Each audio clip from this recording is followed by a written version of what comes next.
Cast adrift in the far reaches of the southern hemisphere lies a continent separated from all other lands for 45 million years. Evolving in isolation, nature has created a unique world of wonders.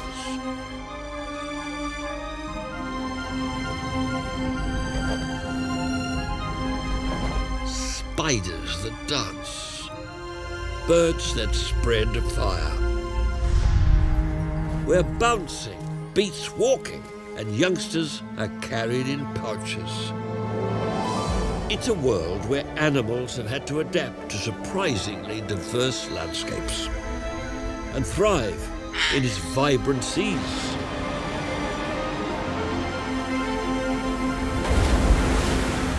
Even making their homes amongst the growing concrete jungle.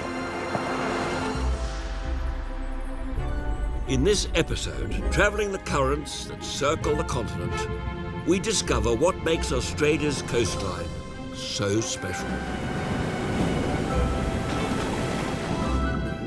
And why sea creatures from the world over are drawn to the magical land of Oz. Australia's ocean wilderness is one of the most extraordinary places on Earth. It is both beautiful and bountiful. It starts with the tiniest fish.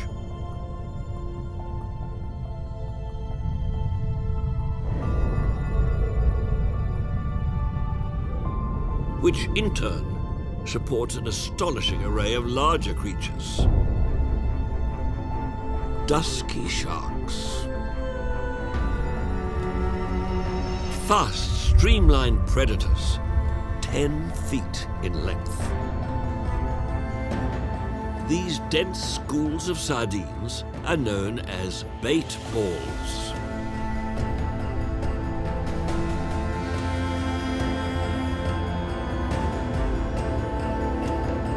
The fish's quick, shimmering changes in direction make it hard for predators to pick out an individual. Birds attack from above as sharks, moving in from deeper waters, herd the fish towards the shallows.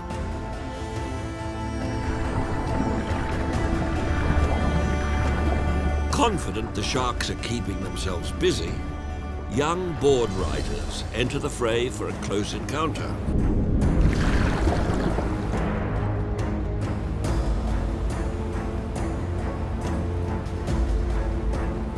More and more sharks join the feast, drawn in from far and wide. Like an enormous living stain spreading along the coast, the writhing mass thins as it's pushed into the shallows.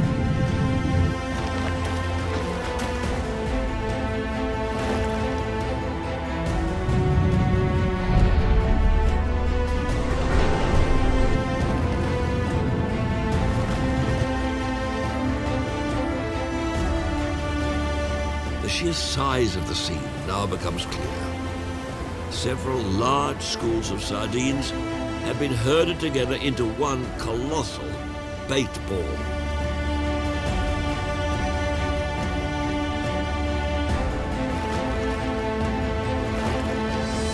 It's little wonder that Australia is one of the planet's shark hotspots, where they are sustained by immense gatherings of fish like this.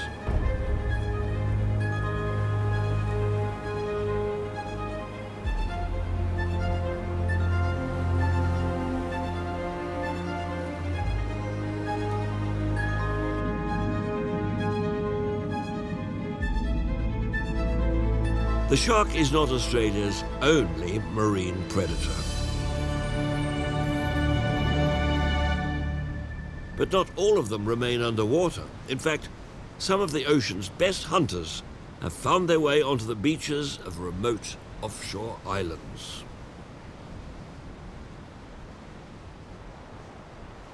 "40 miles off South Australia, Pearson Island and the cold waters that surround it are the perfect place for a female Australian sea lion to raise a pup.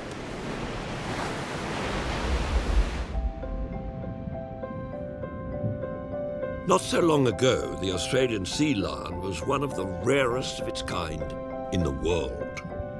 But they are thriving here. Protected from hunting, this colony has become one of the healthiest in Australia.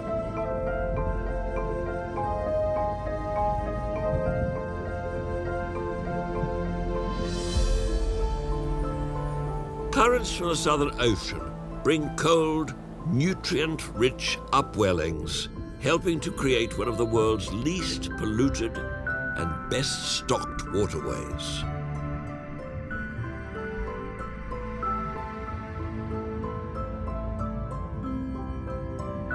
Ideal fishing grounds for a sea lion mum.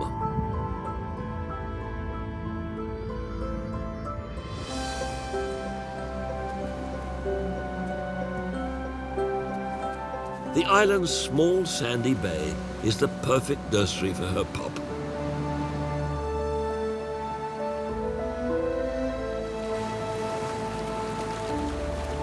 At 4 months, he's not confident enough to follow his mother into the waves just yet. So he waits alone and watches more experienced youngsters play in the shallows. Perhaps someone closer to his own age will provide some company. But mothers can be protective.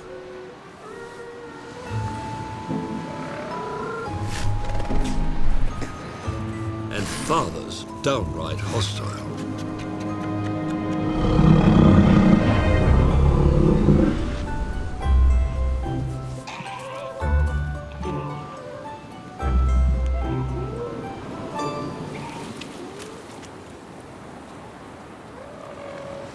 Mothers come ashore and reunite with their pups for a feed. But his wait continues.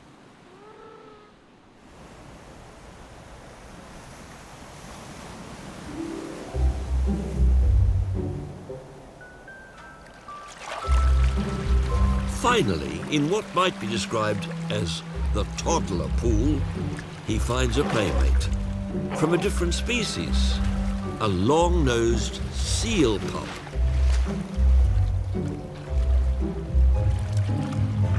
Sheltered rock pools provide the perfect playground for youngsters of both species.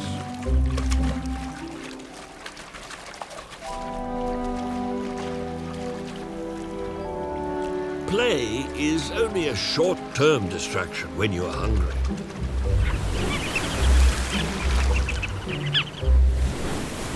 But his wait will soon be over.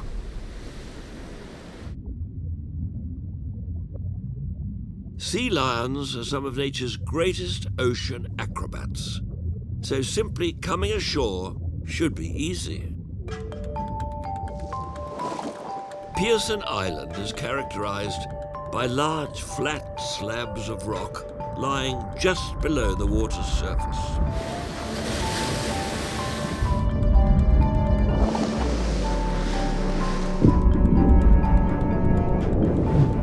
A successful landing calls for good timing.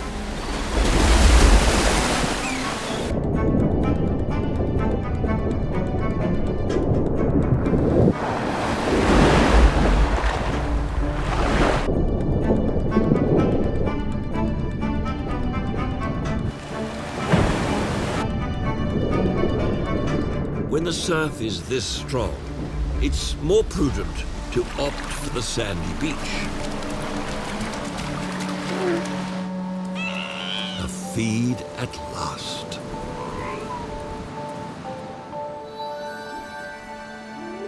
She will suckle her pup for a full 18 months until he gains his independence and can hunt alone in these abundant waters.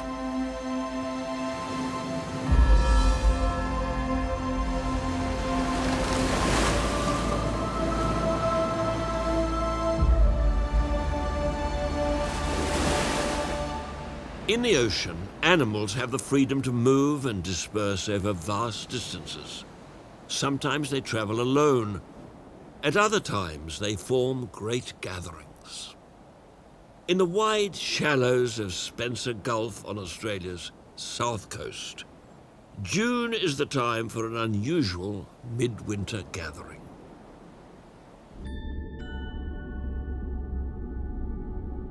This garden of seaweeds and sponges hosts a spectacle unique to these waters. Giant cuttlefish, a relative of the octopus, grow to over 3 feet long, making them the largest of their kind. They are only found in Australia. Masters of disguise, they change the color and texture of their skin to blend with their surroundings.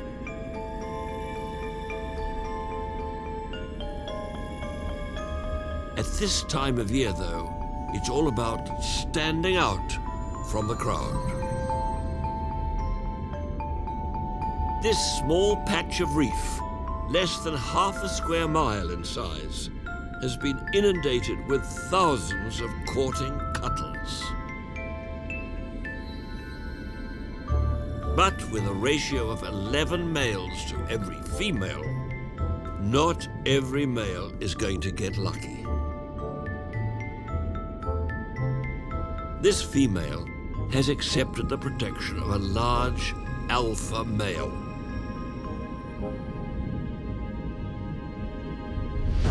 But now, he must hold on to his mating rights in the face of constant challenges from persistent rivals.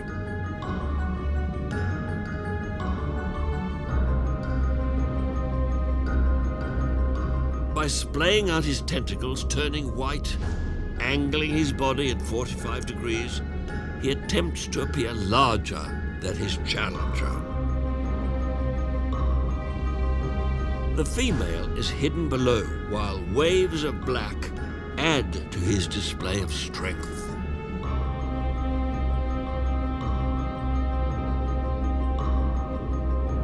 As rivals converge on either side, the alpha male is distracted, and his mate drifts from cover.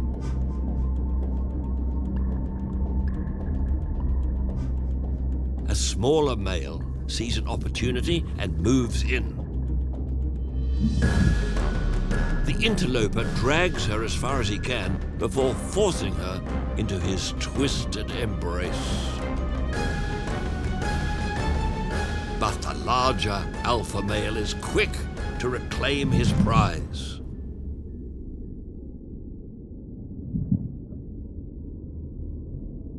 He will flush out the sperm of his competitors to ensure only he fertilizes her eggs.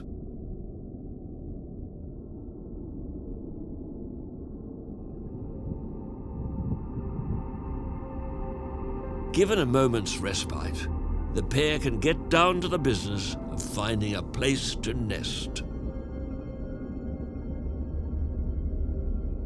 Any prospective home for their eggs requires close inspection. Satisfied, she deposits their first clutch.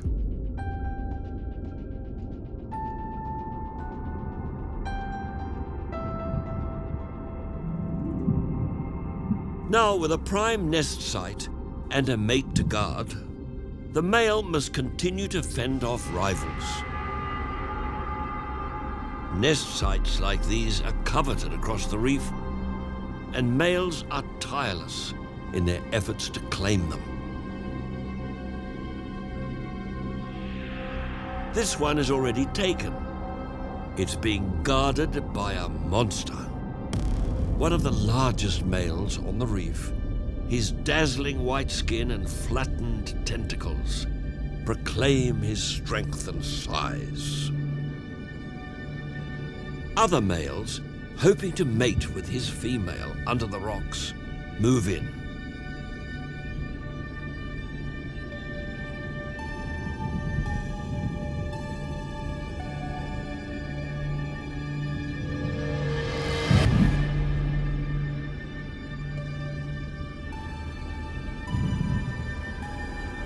they cautiously test his resolve.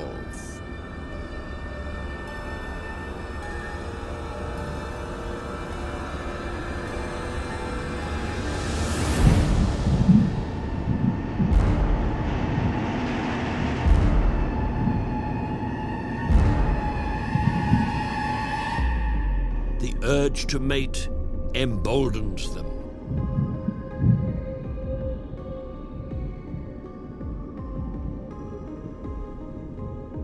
The monster allows them even closer.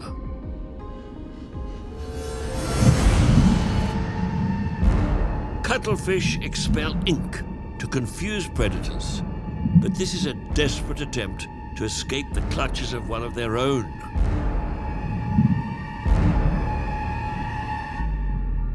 For now, the monster has secured his legacy.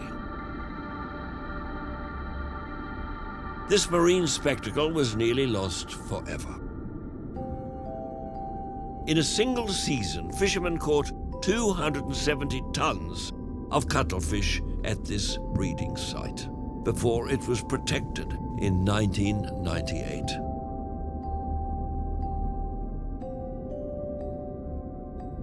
Today, this annual gathering continues in peace in these inshore shallows.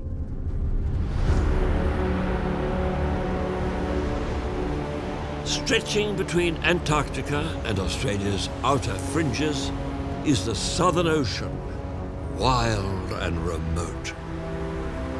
Far out at sea, polar winds from Antarctica whip up huge swells.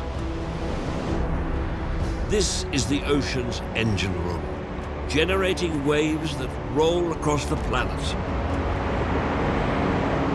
Australia's southern coastline is shaped by this powerful force.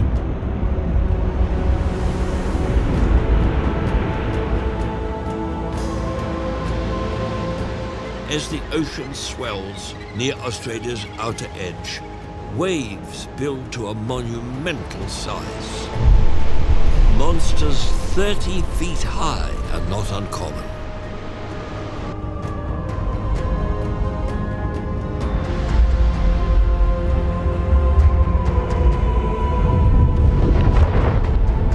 In winter, when the sea is at its most savage, many ocean wanderers leave this violent seascape.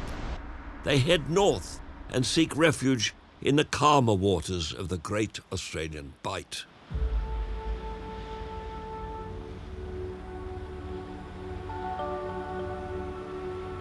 The Nullarbor Plain comes to a dramatic end with vertical cliffs plummeting to the ocean 500 feet below.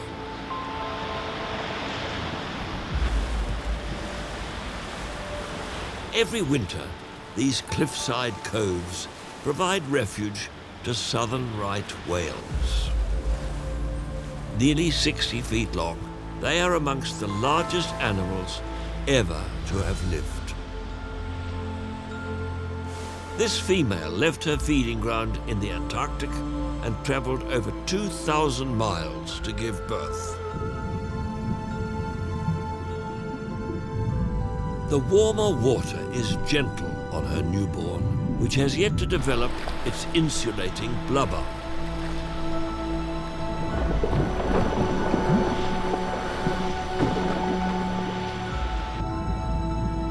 She will nurse her calf here for the next 3 months until it's strong enough to face the long migration south at the start of spring. But these coves don't just provide nursery waters. They are the arena for spectacular mating events. This female is without a calf.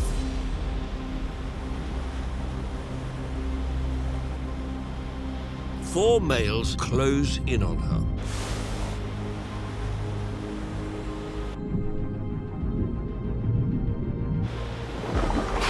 A group of bottlenose dolphins become curious onlookers. To ensure only the most well-endowed succeed, the female goes belly up.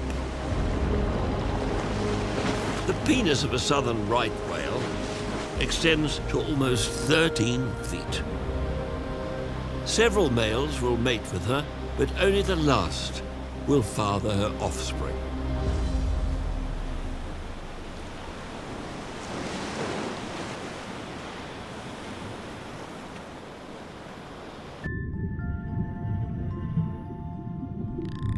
Unlike the whales, this pod of dolphins will remain by the coast throughout the year. Despite the size difference, the dolphins are happy to share their home with the visiting giants. The whale even appears to mimic its more agile playmates. Renowned for being easy to approach, right whales were named by whalers who consider them the right whale to hunt.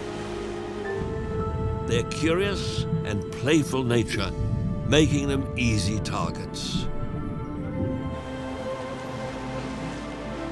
Fortunately for them, sharing the company of dolphins poses no threat.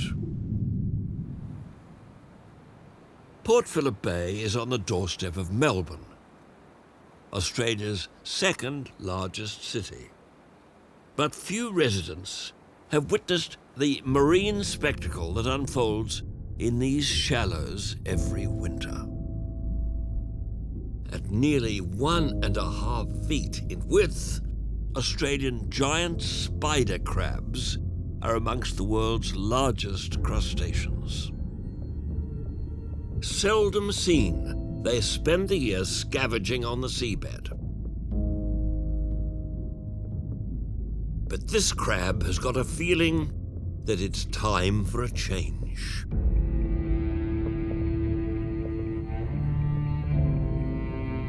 It is soon joined by others.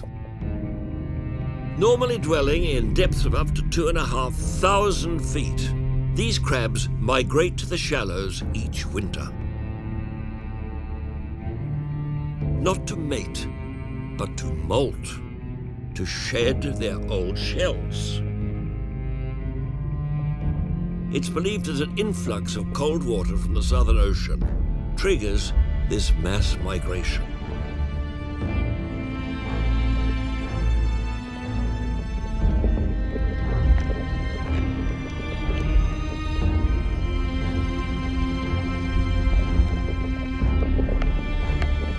Before long, the ocean floor is a writhing carpet of claws and spindly legs, sometimes several creatures thick. In the world above, normality rules. Life continues as usual.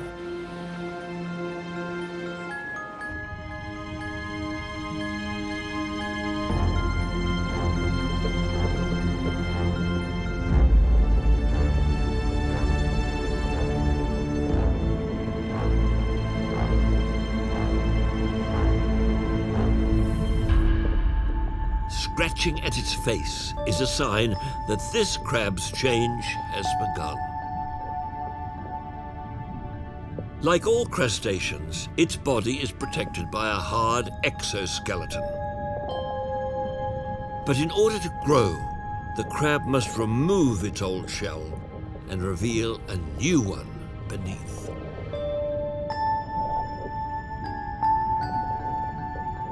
Its new orange shell, though larger, is flexible and able to bend as the crab works its way out. But this temporary softness will prove to be its downfall. It's one of the first to expose its new soft shell. And its hard-bodied neighbors waste no time in seizing an opportunity for a meal.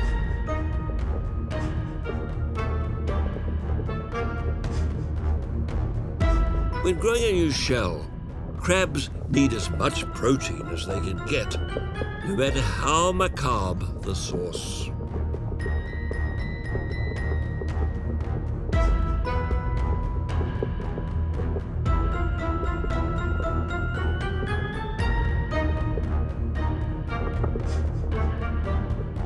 Once a limb is plucked from a victim, the attacker quickly retreats with its prize.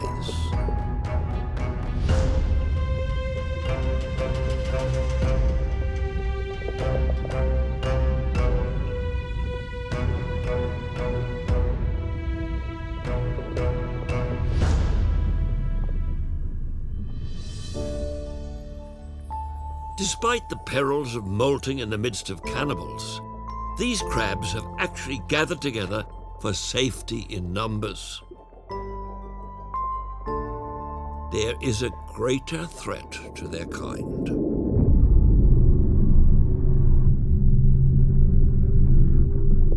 Smooth stingrays armed with venom-tipped tails have stalked the crabs to the shallows.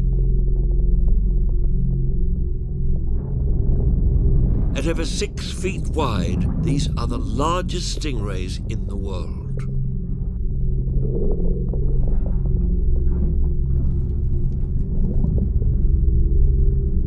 Defenseless crustaceans are sucked from their soft shells. With this many molting at once, even the most insatiable ray can't eat them all.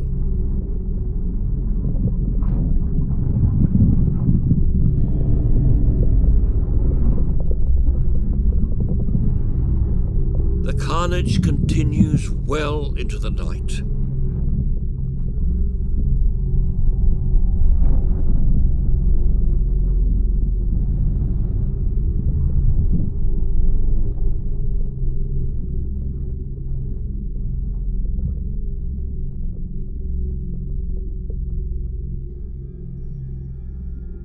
It takes around 3 weeks for all the crabs to molt, and then, just as suddenly as they came, they're gone, disappearing back into the deep where their lives largely remain a mystery.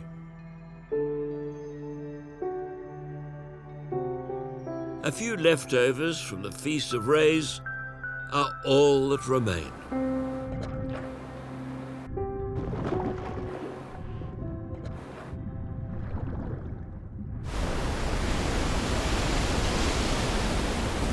One reason for Australia's many marine marvels is that while the Southern Ocean chills the south, 2 more oceans bring warm tropical water from the north.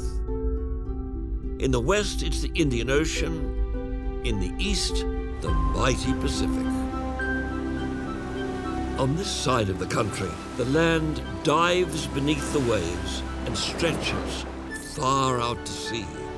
This shallow continental shelf shapes life here. It forms gentle, sloping beaches, and islands mark where it breaks the surface. 100 miles up the coast from Sydney sits a rather special one.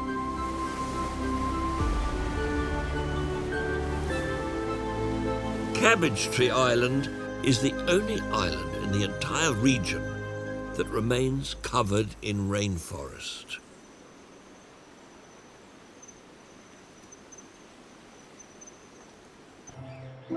The palms that give it its name have also given rise to an extraordinary seabird. Beneath the forest canopy, the rocky slopes are littered with nooks and crannies, and at the right time of year, a little ball of fluff can invariably be found inside each one. It is one of only 2 breeding colonies of Gould's petrel in the world. This chick is around 3 weeks old. It's been left alone to fend for itself while its parents are fishing at sea.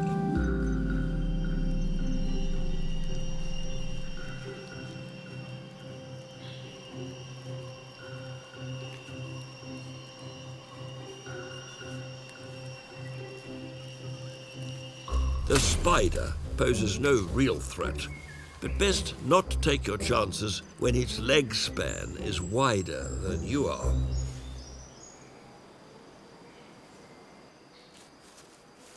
By nightfall, there is still no sign of Mum or Dad. But then, a somewhat undignified entrance, but then landing takes practice, and it's a skill seldom used by petrels. This species spends years out at sea without touching dry land. So walking over a rocky forest floor is an alien sensation.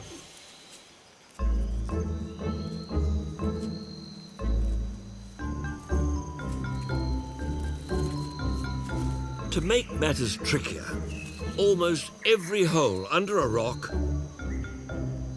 has a chick in it.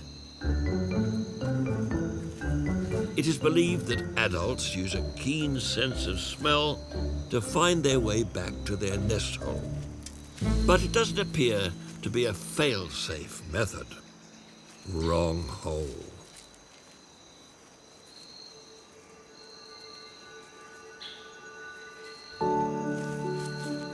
Finally, after some searching, Mum and Chick are reunited, and Chick gets a meal of regurgitated squid. Over the next 12 weeks, night after night, crash landing after crash landing, chicks all over this tiny island will wait for parents to return. Until the one night when they won't come back.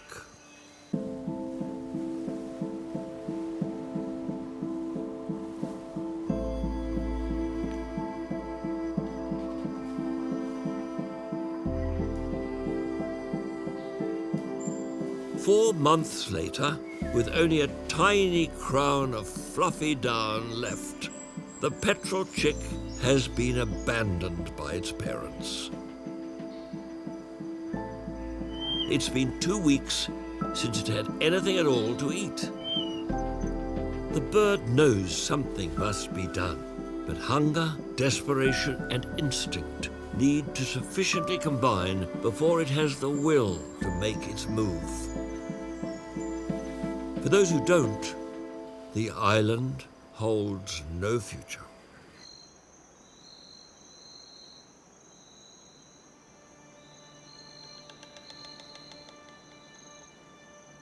Like its parents, it's under the cover of darkness that the young bird leaves the nest.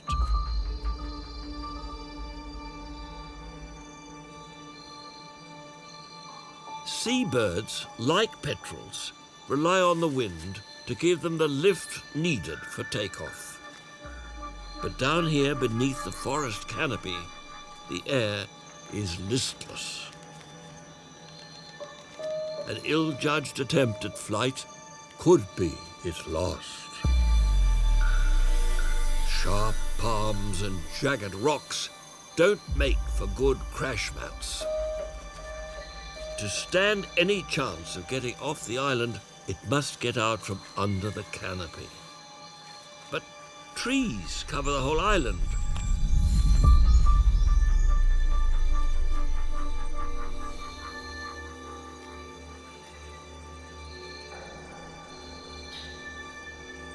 There's only one thing for it.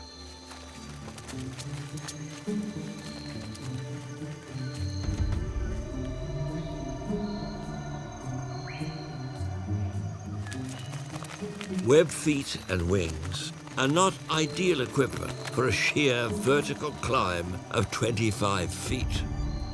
But the petrels have evolved sharp claws and a hooked beak to aid their ascent.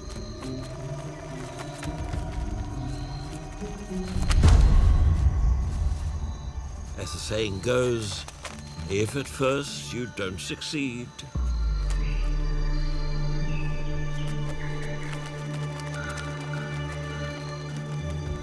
attempting to climb again pushes the starving fledgling closer to exhaustion. But frantic wing flapping helps to propel the bird up the tree. The fledgling wraps its wings around the trunk for a moment's respite, using its tail feathers as a prop.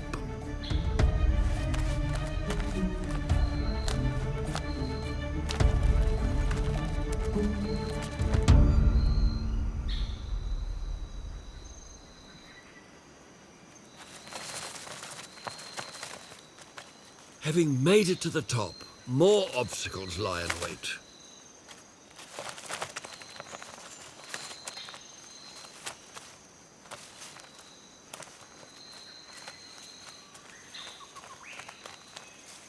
The thick stems at the center of the palm fronds are lined with sharp spikes. Feathers are easily entangled.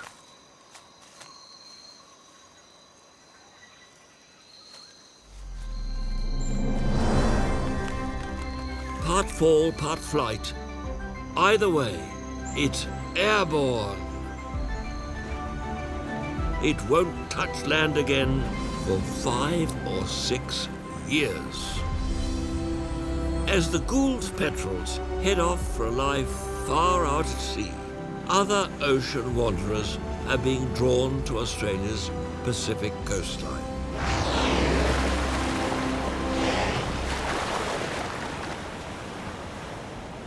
Once a year, humpback whales pass Cabbage Tree Island on their journey north. They have come to give birth to their young in the warm shallows.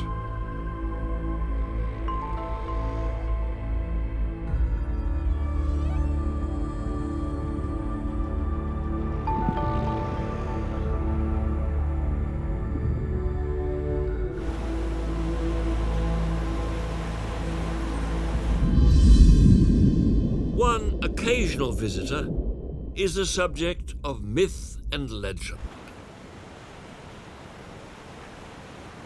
Migaloo, the albino humpback whale.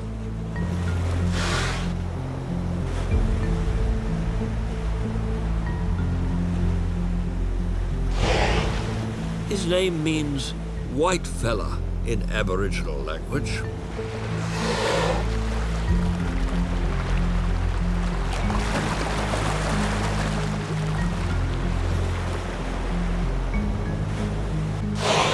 His pale color is most likely due to a rare genetic mutation.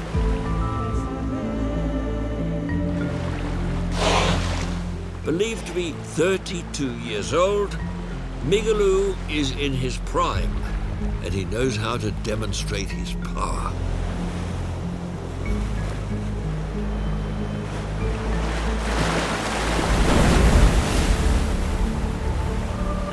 Scientists believe tail slapping and rolling is a form of communication between whales.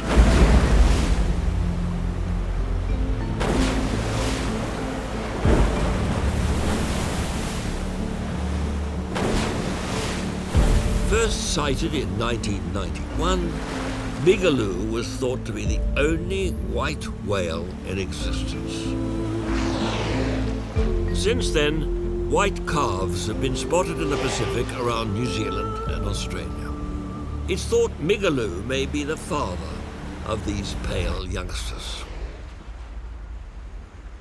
Migaloo travels up Australia's east coast, or humpback highway, as he heads each year for one of the country's most precious natural wonders. The Great Barrier Reef spans 130 square miles of Queensland's Pacific coast. This enormous coral kingdom covers roughly the same area as Germany. Its warm, shallow waters and deserted islands are not only home to colourful characters, they also provide a pit stop for ocean voyagers and ancient mariners such as the green sea turtle.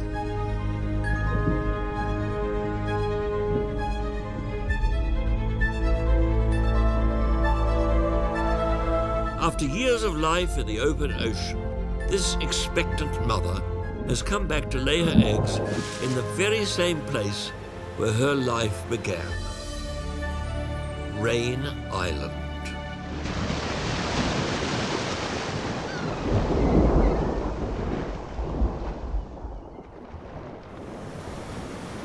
With flippers designed for sea, not sand, hauling her 330-pound weight up onto the shore is an enormous effort.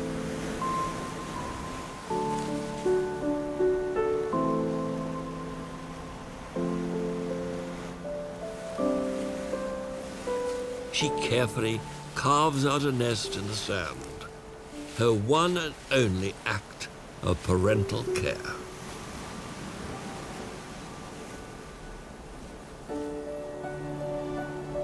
And deposits a clutch of around 100 eggs. As she returns to the waves, more mothers clamber up the beach. In fact, many, many more. 14,000 turtles can come ashore here in a single night.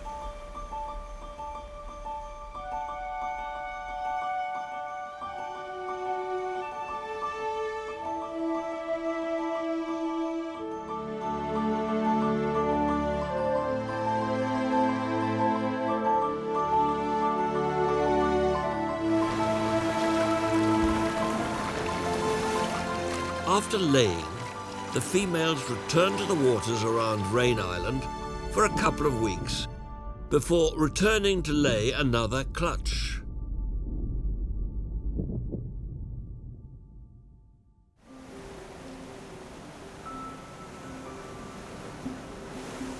Two months later, the sand begins to stir.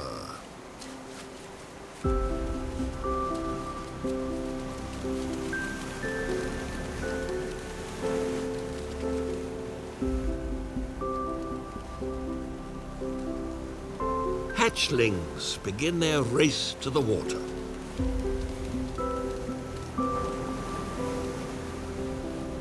But by night, ghost crabs haunt this beach.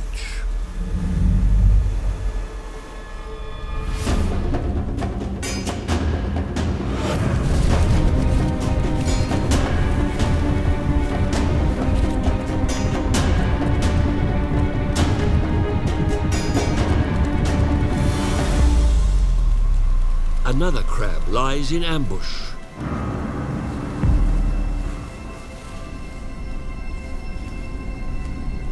But ghost crabs are not the greatest threat that they will face. In the open ocean, more predators await. It's estimated that just 1 in 1,000 hatchlings survive.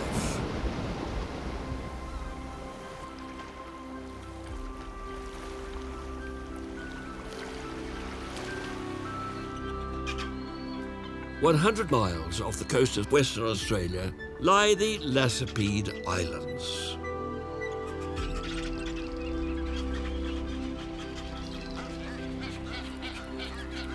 "18,000 pairs of brown boobies nest here.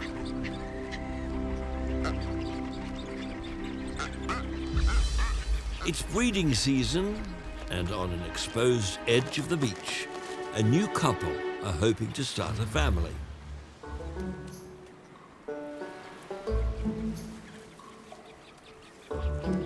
With a weedy offering, he attempts to woo her. Perhaps another try. No, surely his efforts have been sufficient.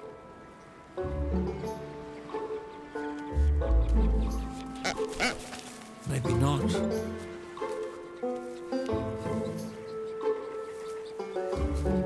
Booby nests are often little more than a small pile of sticks.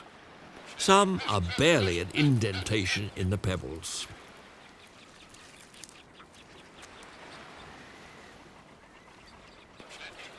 As the midday temperatures rise to over 100 degrees Fahrenheit, parents hover like beach umbrellas over their chicks. Domestic duties are shared between parents. And this chick needs feeding.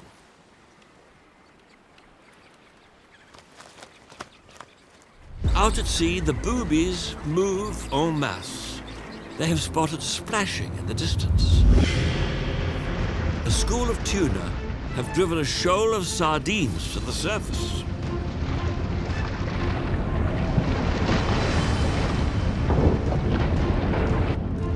Fish are pushed up straight into the boobies' waiting beaks. Frigate birds join the plunder.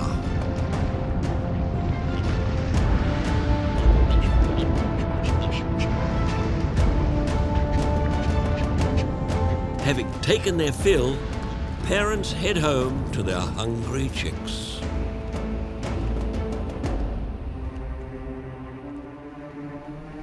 Back at the island, other frigate birds are patrolling.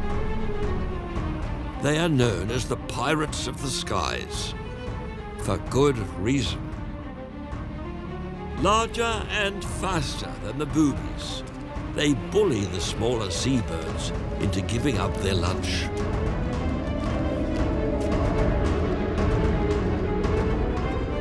Outmaneuvered, it's forced to disgorge its food mid-air.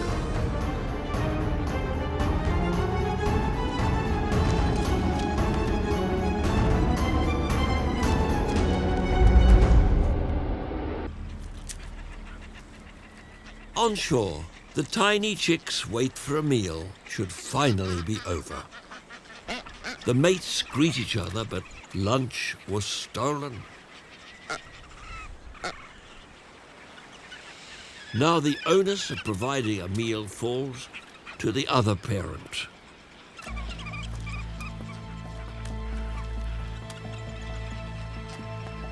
Fortunately, at this time of year, food is abundant.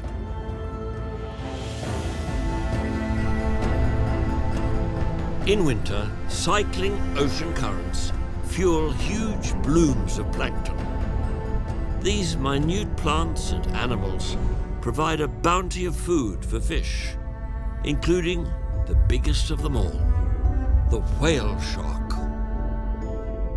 Around 40 feet long and weighing as much as 24,000 pounds when fully grown, whale sharks are extremely placid. Despite their imposing size, they feed on microscopic plankton. Chemicals released by the plankton are carried on the ocean current. The whale sharks follow their sensitive noses to find these blooms in the waters of Ningaloo, a protected area of Australia's west coast.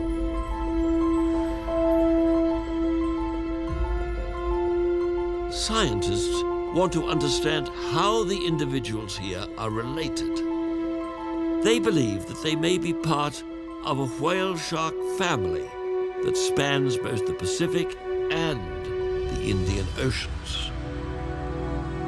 To be sure, the scientist needs a sample of each whale's DNA.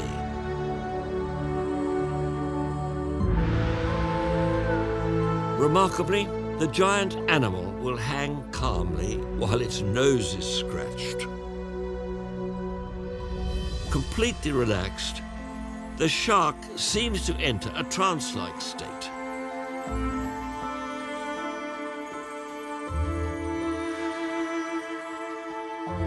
Allowing the scientist to scrape tiny parasites off its body.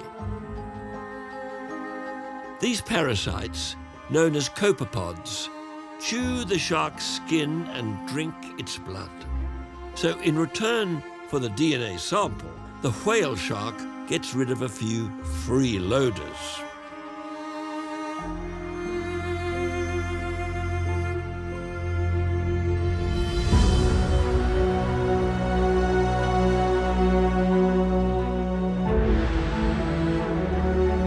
Research has now shown that Australian whale sharks are the offspring of ocean-wandering parents from as far away as Indonesia and New Guinea.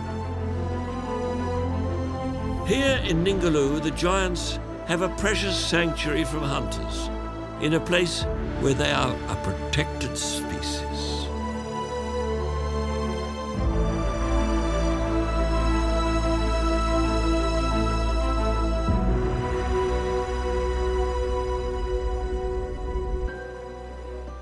Most sharks are cold-blooded and are therefore restricted to warm waters, like those along Australia's remote western coast. Shark Bay, 500 miles north of Perth, can justly claim its ominous name. The water is bath-like for most of the year.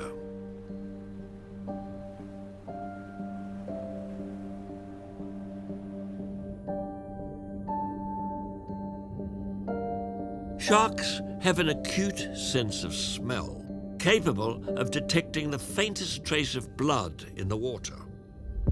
But an entire whale carcass is like a siren going off, alerting sharks for miles around. Tiger sharks. Threatened globally, here they can still be found in numbers.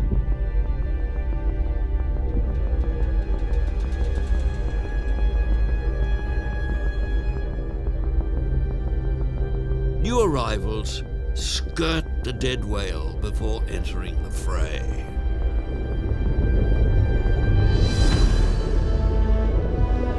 These predators have hunted the world's oceans for more than 50 million years, and they're not above scavenging.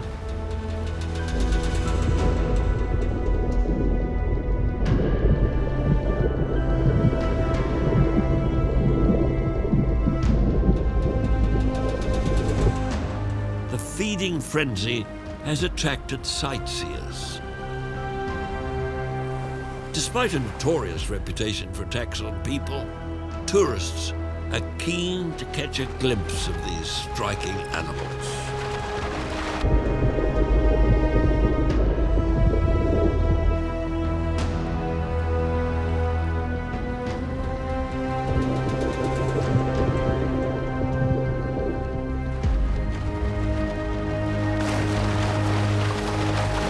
Attacks on people are very rare, but sharks have been persecuted for centuries, and the government of Western Australia still employs hunters to kill these endangered animals. But when a chance encounter like this enables people to get close to animals that they may fear, their enjoyment could trigger a change in attitude.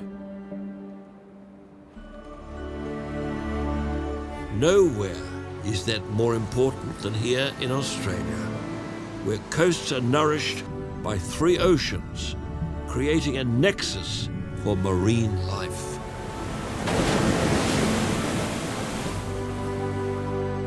From the warm Indian Ocean with its schools of awe-inspiring predators, to the calm shallows of the Pacific with its reefs and islands, and the rich and varied southern seas with gatherings of species found nowhere else on Earth. The meeting of these 3 oceans has produced an explosion of life in the magical land of Oz.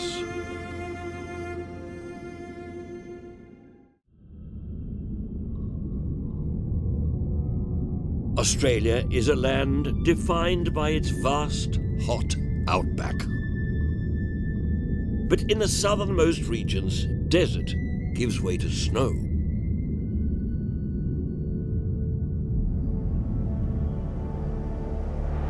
On the country's highest peaks, the snowy mountains, winter temperatures plummet to well below zero.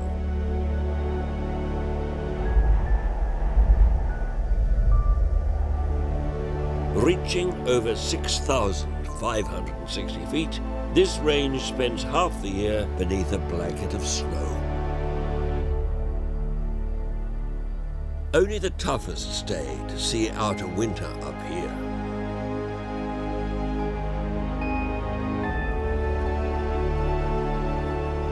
This echidna has hibernated on and off through the coldest months, emerging at the tail end of winter, very hungry.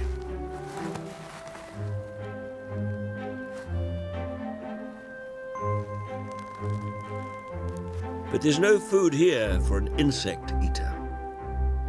To get around this problem, this solitary mammal, twice the size of a hedgehog, has the remarkable ability to lower his body temperature to below 41 degrees Fahrenheit. Thus, he conserves energy and requires less food to get by. It's a lonely march on an empty stomach until the thaw, when he can feed again.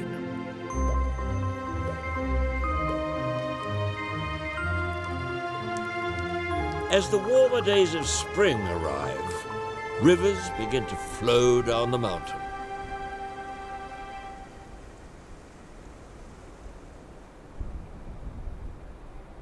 For the echidna, springtime brings the promise of food after the winter's famine. But one obstacle still stands in the way of a full belly, a fast-flowing one.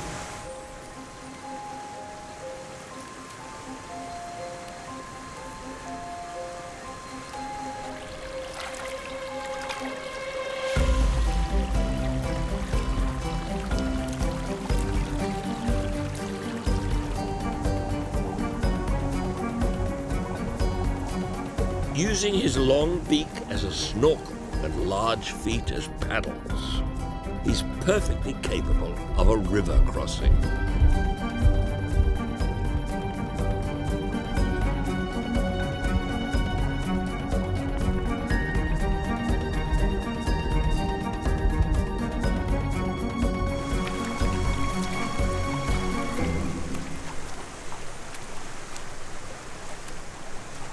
This adaptable little creature evolved tens of millions of years ago and is the most widespread of all Australia's native animals.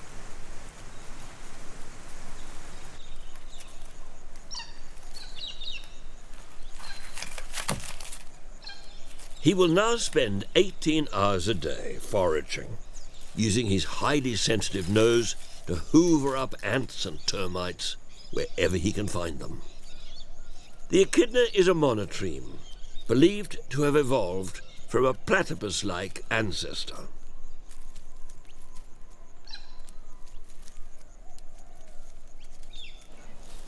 Despite the platypus being furred, duck-billed, and truly aquatic, the pair still share some unique characteristics.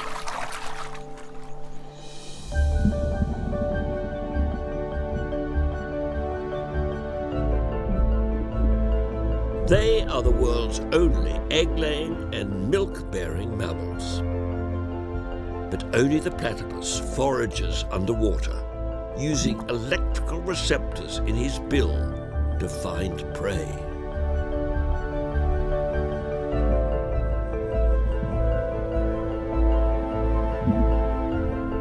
The platypus is one of Australia's evolutionary masterpieces. A finely tuned hunter and a living fossil whose family existed at the time of the dinosaurs.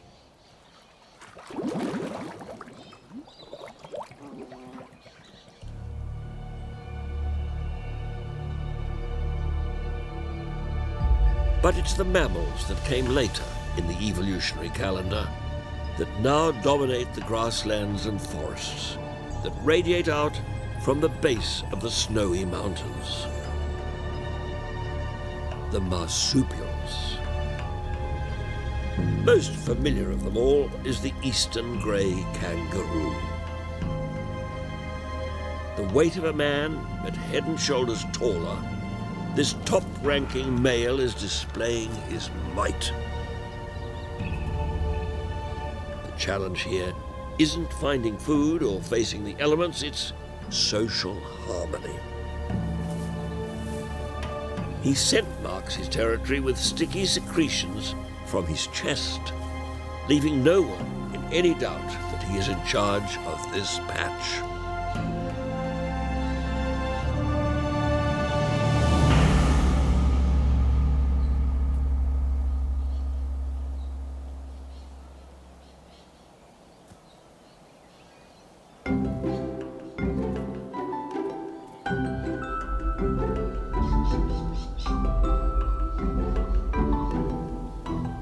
He presides over a harem of 9 breeding females, all with at least one joey.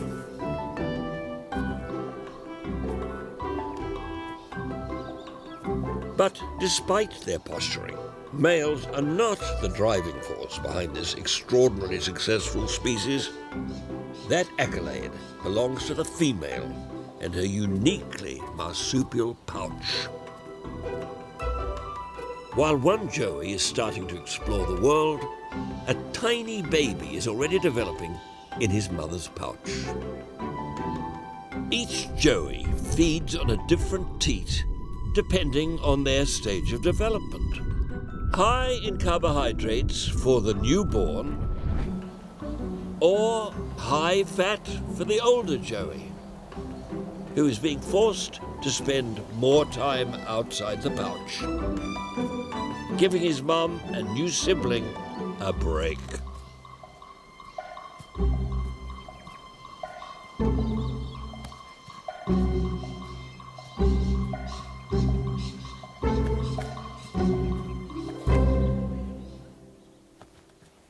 With the young joey now almost permanently out of the pouch, she is ready to fall pregnant again.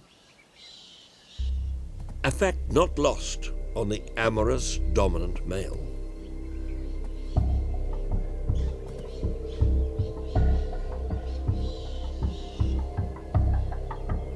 He will pursue her relentlessly for days, much to her irritation.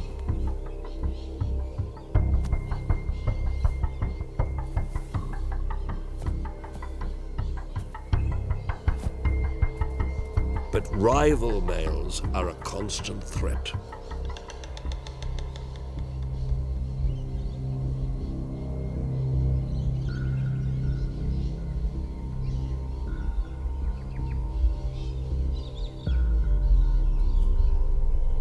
This time, it's no play fight.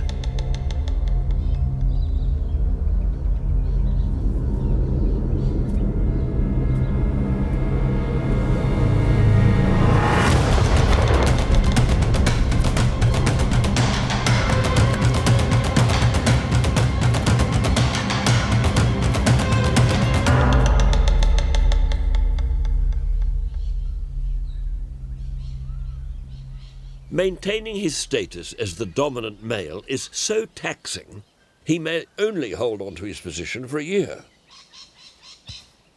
In a large society, achieving social harmony is always a challenge.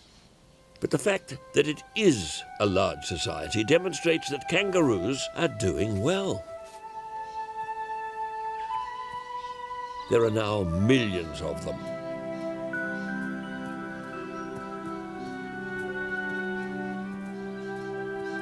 They are among the few native animals to benefit from the increase in agricultural grazing land and the decline of Australia's natural apex predators.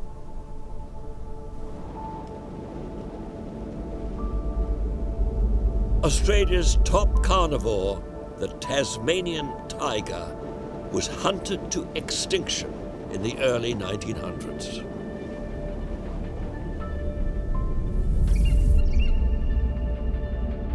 And the grand hunter from the skies, Australia's own eagle, has come perilously close to the same fate. Australia's wedge-tailed eagle is one of the world's largest. For years it was mercilessly persecuted, inaccurately portrayed as a prolific killer of lambs.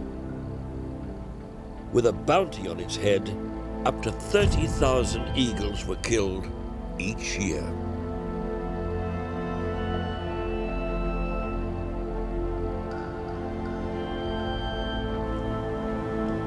Eagles are now protected, and most farmers accept that they are no threat to their livestock.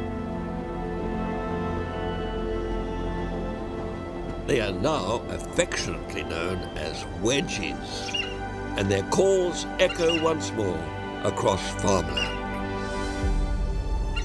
Australia's biggest bird of prey has a chance of a comeback, thanks in part to a devastating legacy of European settlers, fluffy eagle fodder, brought here 150 years ago and now in plague proportions.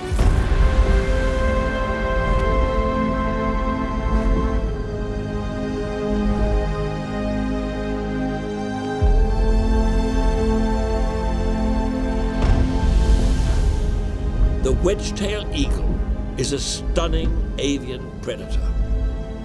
With a 6-foot wingspan, the wedge-tail can soar to heights of 6,500 feet and carry half her 12-pound body weight in her huge talons.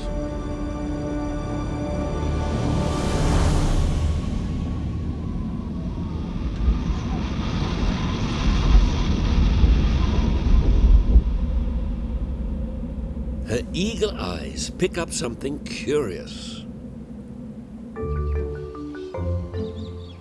An eastern long-necked tortoise. Despite his almost impenetrable shell, he's not taking any chances.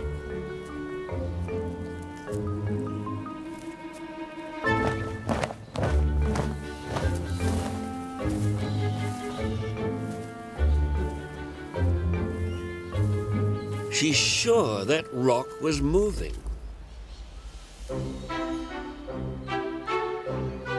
Baffling.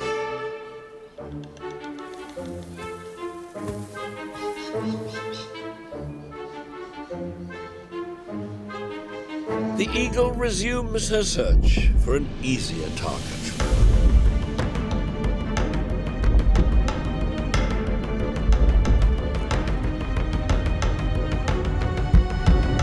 This time, a more familiar one.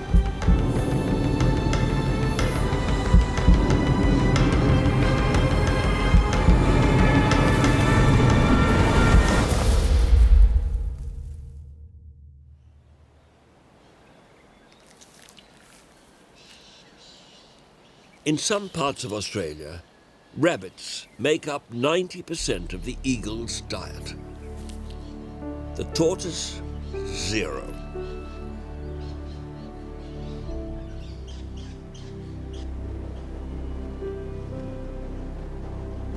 And eagles are now the farmer's friend, helping to keep the rabbit populations down.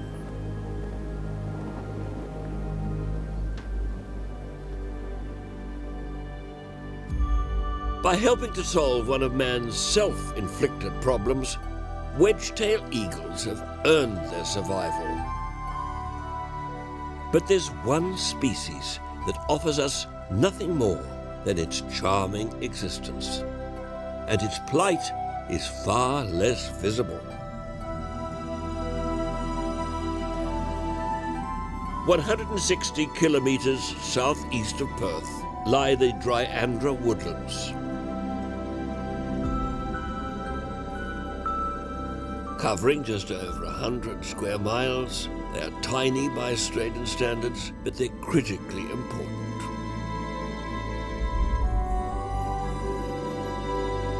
This stand of Wandoo eucalyptus is one of the last strongholds of an enchanting creature that once roamed the entire continent. As the morning sun hits the carpet of wildflowers and insects begin massing on the forest floor, a small marsupial is making its first move.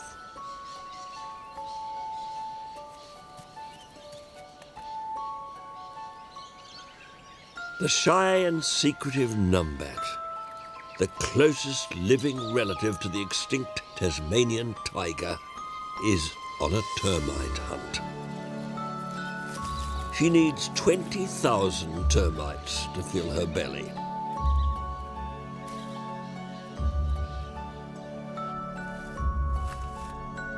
Back in her den are 4 rapidly growing pups that she has fed through the night. The young are 8 months old and starting to become curious about life beyond the burrow.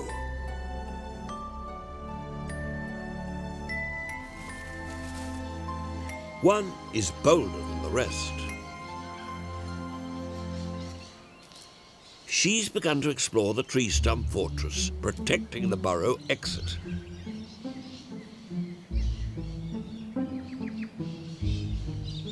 Her siblings follow, trembling as the cool morning air hits their fur.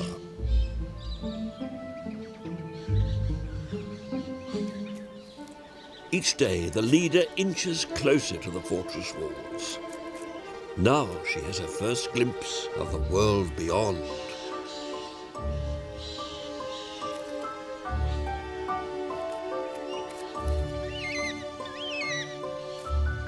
Every new sound is startling, heralding a potential threat.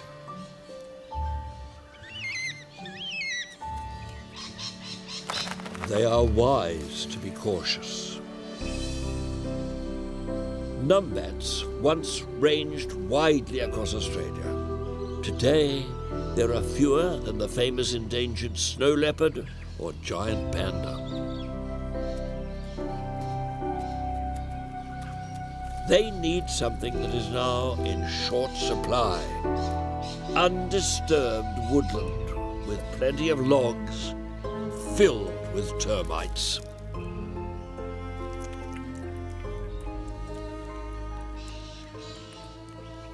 The adult female uses her worm-like tongue to extract tasty morsels from hard-to-reach crevices. Each day she'll swallow 10% of her own body weight.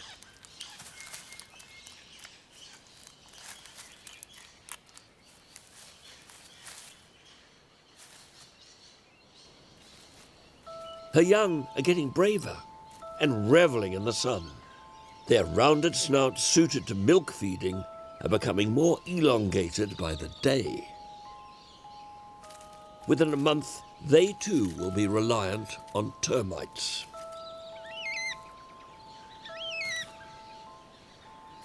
So the job of working out what is food and what is not is the lesson of the day. Except for one of them. The intrepid explorer wants to discover what lies beyond the wall, while her siblings stay cautiously close to the burrow.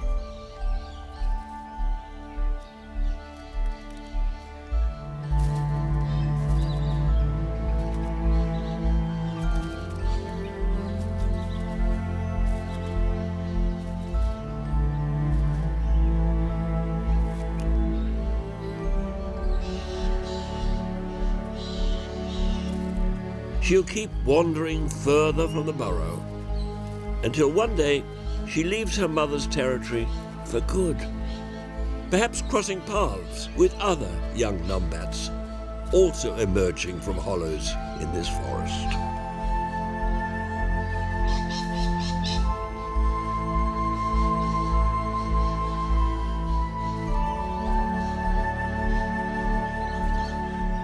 Together, they carry the survival of their entire species on their shoulders.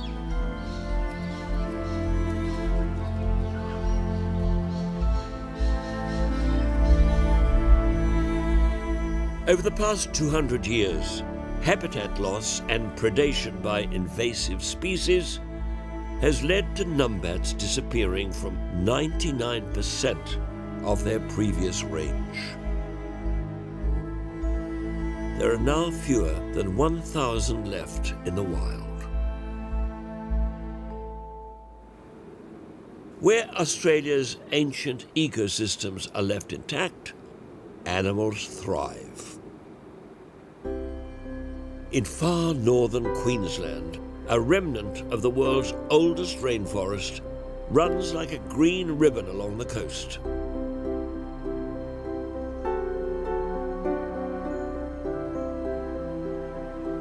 Older even than the Amazon, Australia's fertile tropics date back 180 million years. Their year-round heat and humidity provide the perfect condition for all manner of species to thrive.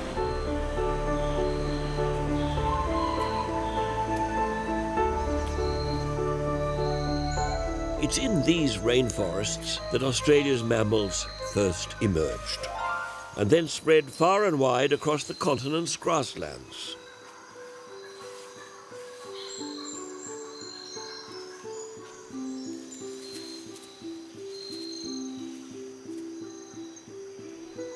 But there is one kangaroo that has never left its rainforest home.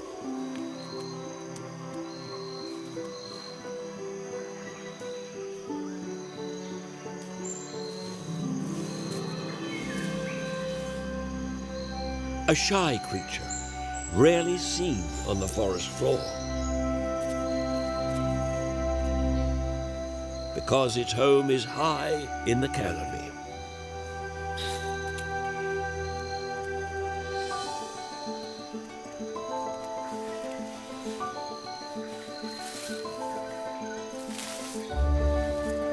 A tree kangaroo. This young male has evolved for a life in the trees, with large, strong arms, big curved claws, and a tail as long as his body.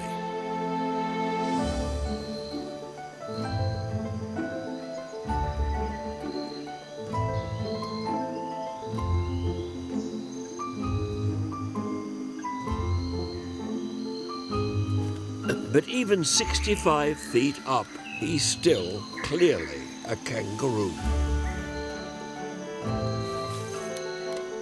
If a little less agile than most.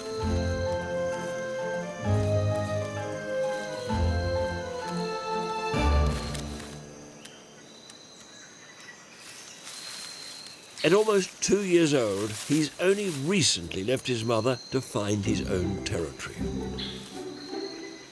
Unlike his ground-dwelling cousins, he will live a solitary life, only seeking a female when it's time to mate.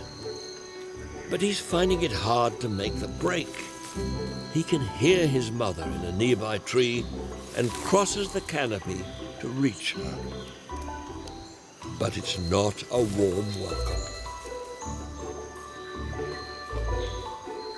She doesn't want him near and moves away.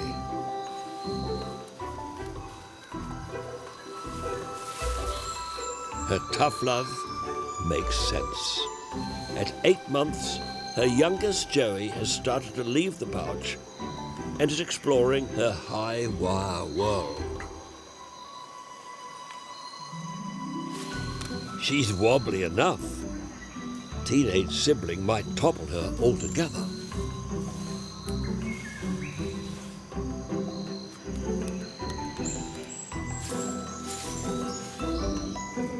With his mother fully occupied, he'll have to accept he's now an adult and it's time to go it alone.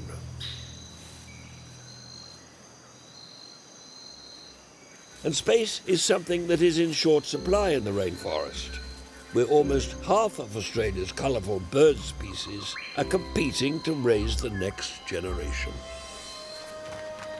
But most cockatoos and parrots prefer their homes ready-made, and there aren't always enough to go round.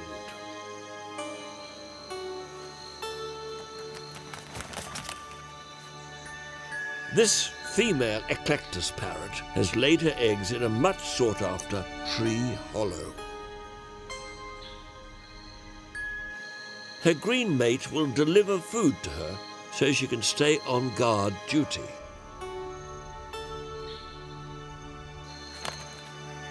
High and dry, the hollow is safe from flooding and predators. It's the perfect spot for her precious clutch.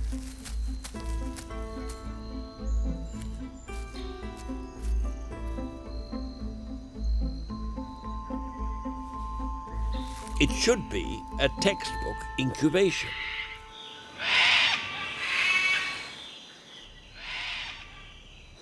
But the neighbours nobody wants are looking to move into this leafy suburb. The sulphur-crested cockatoo.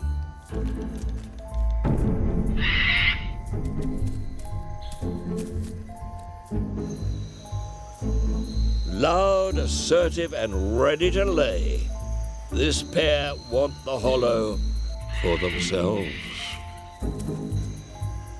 But the eclectus, that is lucky to raise even one clutch a year, isn't easily intimidated.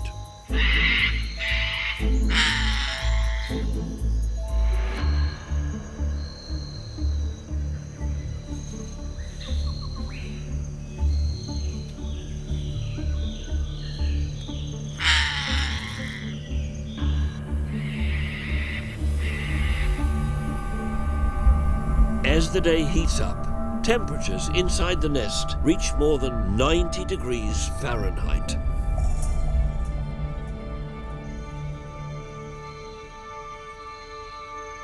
And with her own body heat raising the temperature further, it soon becomes too hot for her eggs.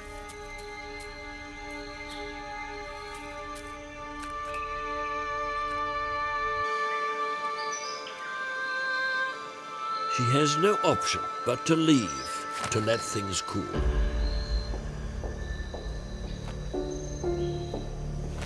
It's a big gamble. If the cockatoos get inside, they will smash the eggs to make room for their own.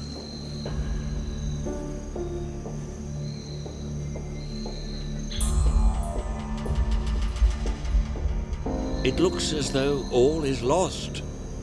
The eclectus will lose her chance to raise chicks this year.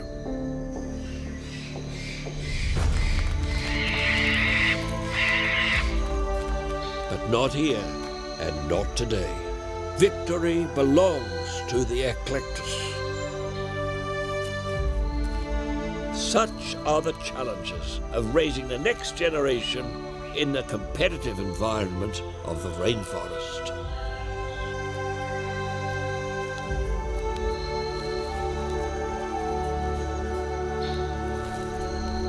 But it's not just about having a place to raise a family. It's also about being heard above the din. Songbirds originated in Australian rainforests 24 million years ago.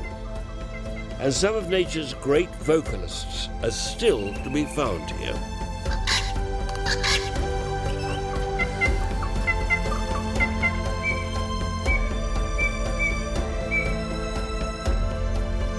But there's one species that has developed a way of communicating that is far in advance of anything witnessed elsewhere in the avian world. The palm cockatoo, or palmy, is known for its superior intelligence and longevity. It has a brain-to-body weight ratio comparable to a dolphin or a great ape, and it can live for over 50 years. Like its parrot relatives, it too nests in tree hollows. This proud pair work in shifts with one parent always on guard. They mate for life, and like all successful marriages, that means good communication is the key. The pair greet each other with a kiss as they swap guarding and foraging duties.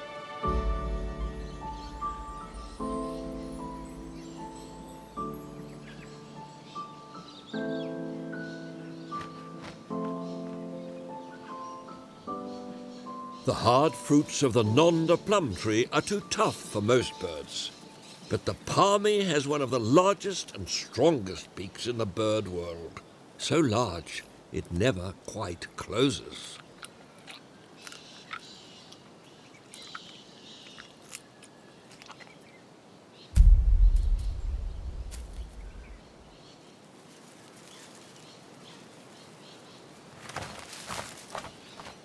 As the female returns to the nest, her belly full, she offers a distinct knock to say, "It's me."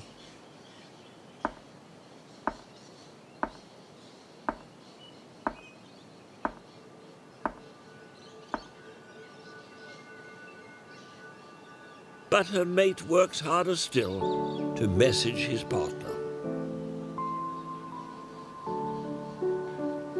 Communicating in a way no other bird, indeed no other wild animal, is able. The male palmy has an ability long thought exclusively human.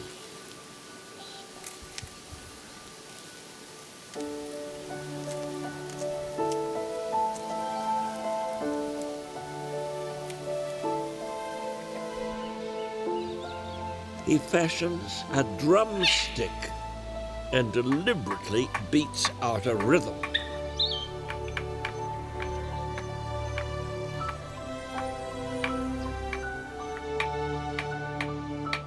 Each male has his own individual drumming style.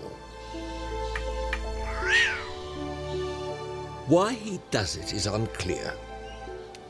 Perhaps it's a show of strength to ward off competitors, or a message to his partner that she need look no further.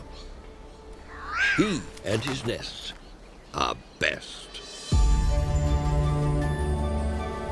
Rainforests thrive because of their stable climate. The opposite is true of the northern monsoon region that covers almost a quarter of the continent. Here the land seesaws between two extremes. The floods of the summer's wet season and the raging fires that can burn for months through parched winters.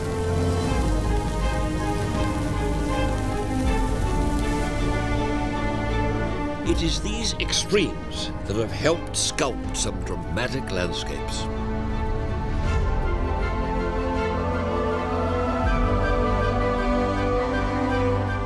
Savannas sweep across more than 500,000 square miles, intersected by permanent tidal rivers.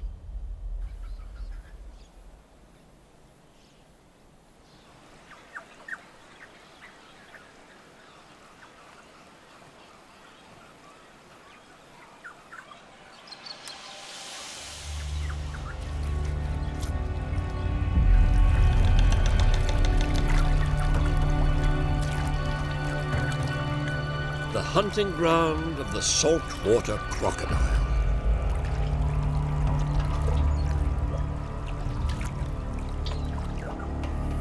This male, known locally as Casanova, has been top croc on this river for decades.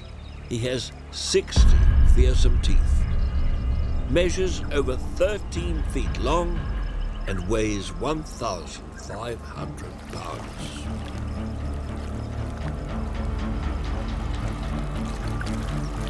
Now, in his late 50s, he might be considered an old croc. But that hasn't stopped him learning a new trick. Casanova has adapted to the presence of humans in an unexpected way. He has learnt to associate the rumble of a boat engine, filled with delicious tourists, with dinner. Life jackets. Yep, they're situated just up there. I'm not even going to show you how to put one on. Does anyone know why? Yeah, crocodiles are attracted to bright colours, okay, and splashing. So, and there's about 5,000 crocodiles in this river. If you end up in the water, you won't have time to drown anyway. Yeah? So, number one, avoid going in the water. But if we do, life jackets are useless. It's fair to say Casanova makes quite a splash for the tourists who come to see him put his natural hunting abilities to use.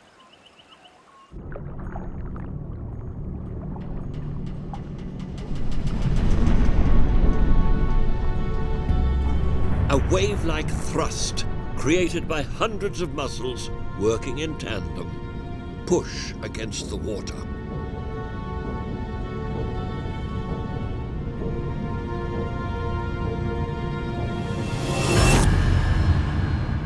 He finishes the leap with a snap of his jaws, exerting the strongest downforce of any animal.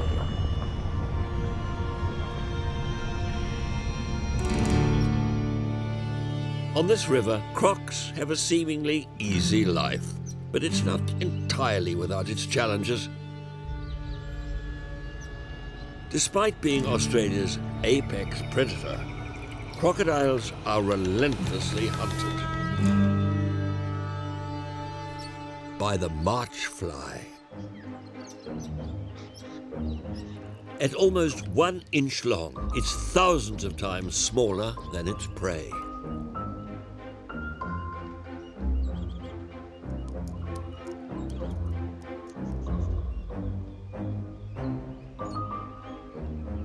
It seeks out weak spots in the croc's armour and bores its scissor-like proboscis into the soft skin below.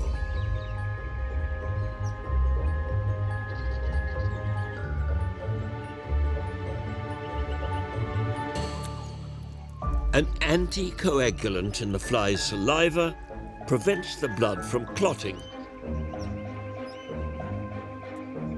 And the fly then sucks up the blood with its fleshy mouth parts, filling to bursting point on its victim's rich, cold blood.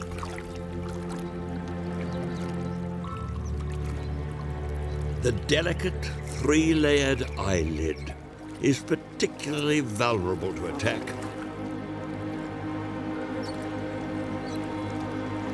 Nostrils are targeted too.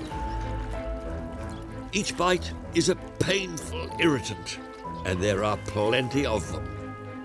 From this perspective, the menacing croc is reduced to an involuntary blood donor, although it does have one pest control strategy. Mud.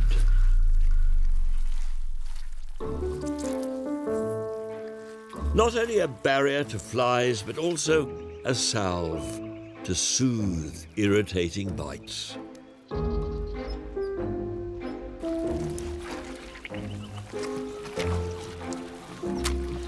At least for a moment. In the end, the flies always find a weak point. The crocodile has had to change very little since the time of the dinosaurs, but it isn't perfect. With legs this short, there's always going to be an itch that just can't be scratched.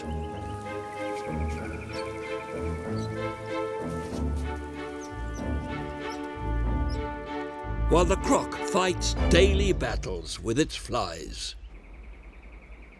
other creatures of Australia's monsoon region face the challenges presented by changes of season. Birds migrate, moving with the dramatic pulses of the wet and dry. Other creatures, unable to flee inhospitable seasons, must remain and face the elements.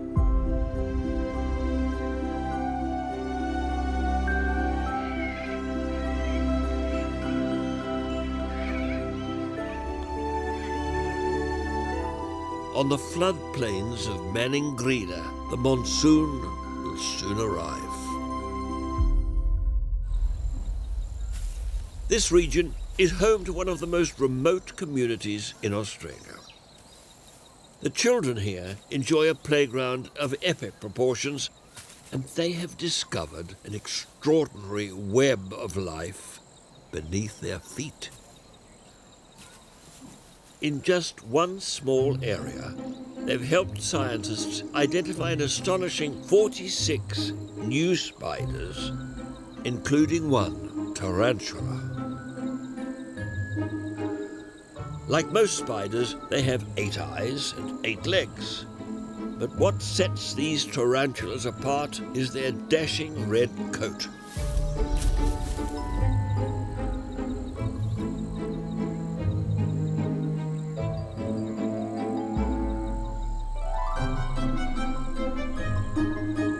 Almost every metre of this floodplain has a spider burrow, forming a mega cluster of ambush hunters.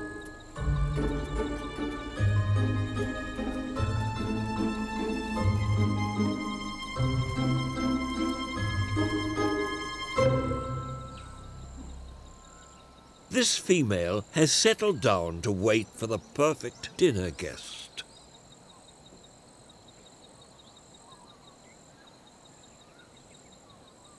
She spun a series of silk tripwires around her burrow entrance.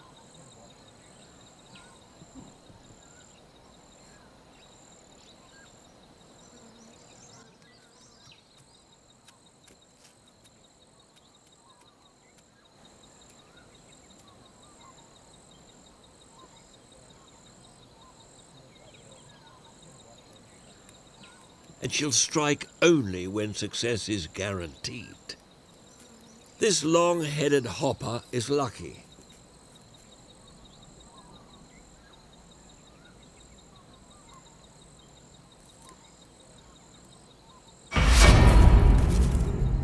Once in a tarantula's 8-legged grasp, there's no chance of escape. She injects toxic venom into the grasshopper with her 1-inch fangs, dealing the unfortunate victim a final, paralyzing blow.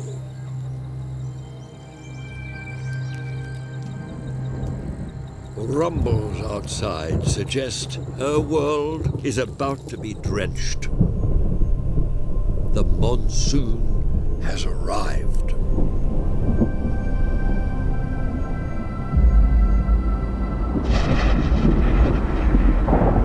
As pressure builds, electric charges begin to spark and fire. Each thunderstorm releases an atomic bomb's worth of energy.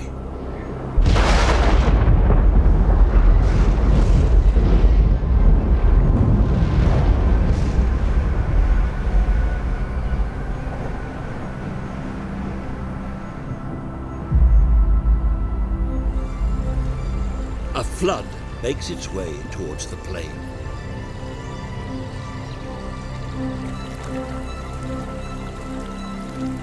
For a creature that lives underground, this could spell disaster.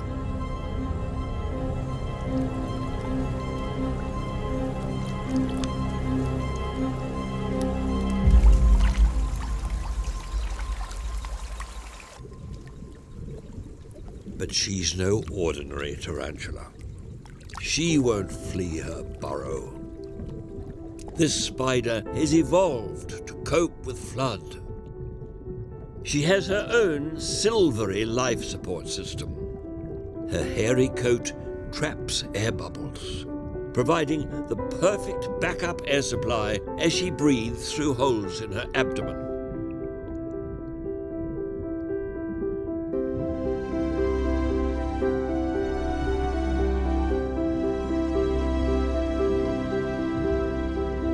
Like a cosmonaut in space, she has created her own atmosphere.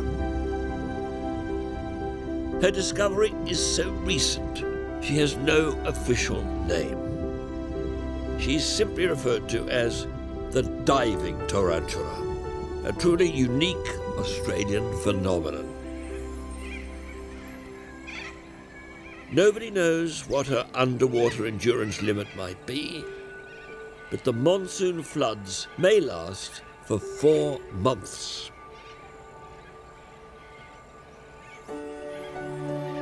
Scientists estimate there are 25,000 diving tarantulas on this one floodplain.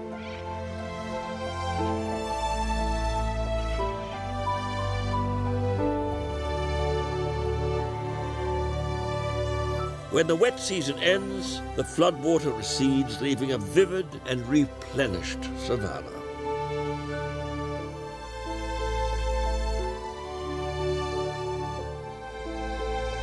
It will soon be the dry season's turn to repaint the landscape.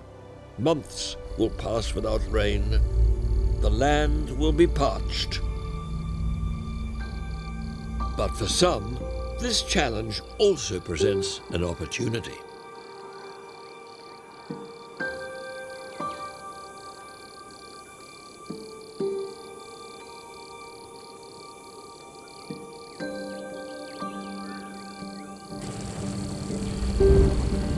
Traditional burning of the grasslands by indigenous people has occurred for thousands of years.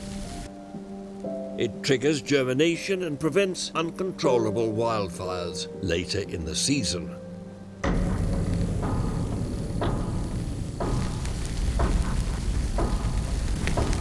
dry grass ignites quickly, and the flames move on, leaving the trees intact.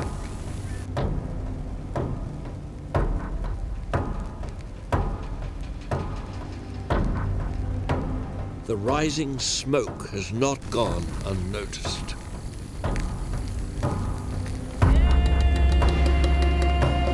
A black kite has been drawn in.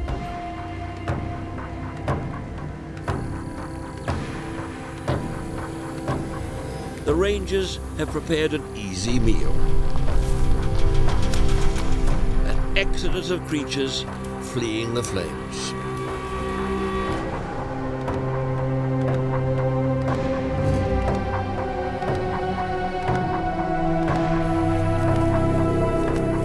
Out in the open, they are a prime target for aerial attack.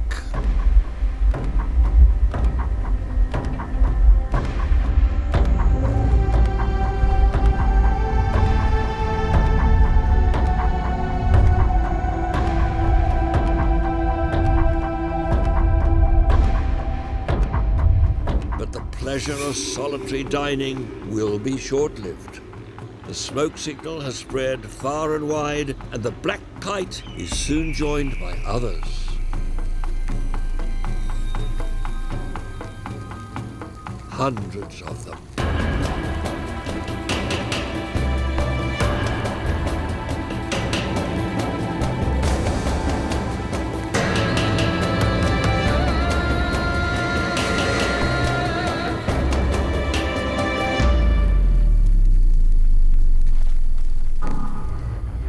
Squabbles break out and talons clash over the spoils below.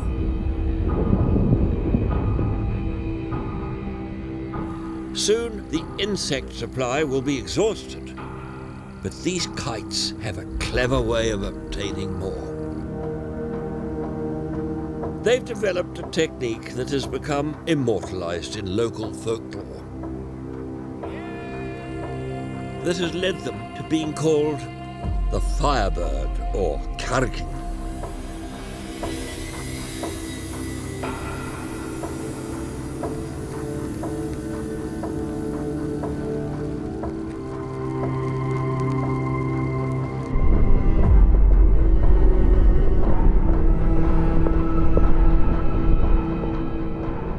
Nakain. At pero gunak lagi ya dream time gourmetin.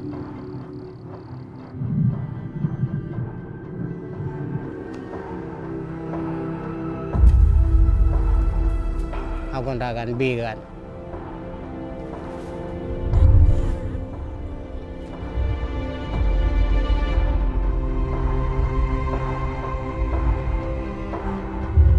Wal naga mangara parmangin bicinda belanga lorkon kan.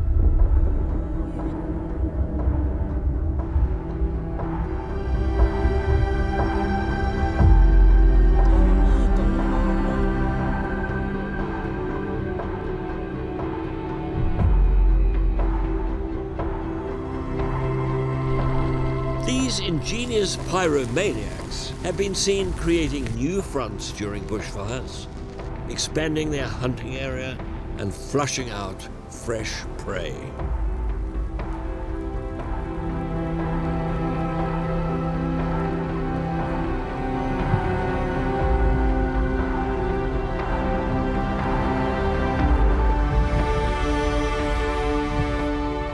Apart from humans, they are the only animal known to harness fire for personal gain.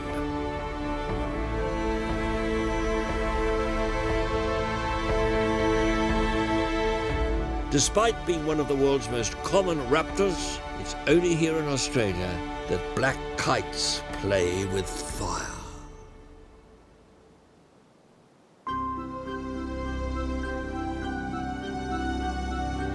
Like its landscape, Australia's wildlife is dramatic and magical. We've seen how animals survive here.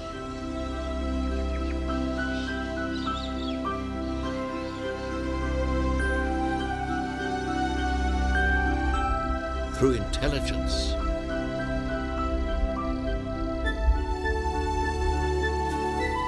unique evolution and adaptability.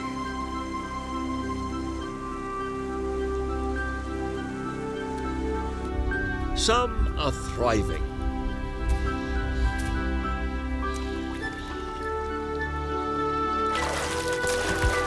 while others are on the brink of extinction.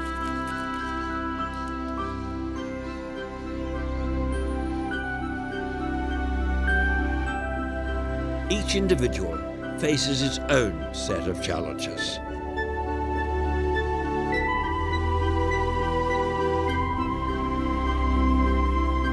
But it is the challenge of the modern world that is proving to be the biggest test yet.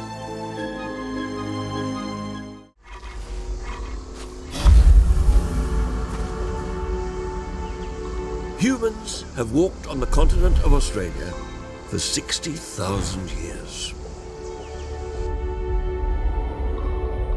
Though they have worked the land and hunted its animals, generations of indigenous Australians have left only subtle marks on the landscape. They tread lightly on the Earth's surface.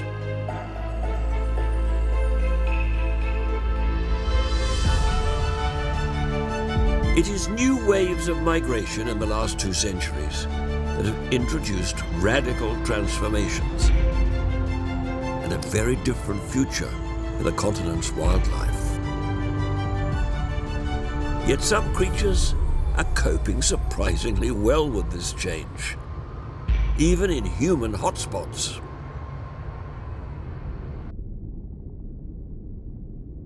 Melbourne, Australia's second largest city, pulsating with nearly 5 million people.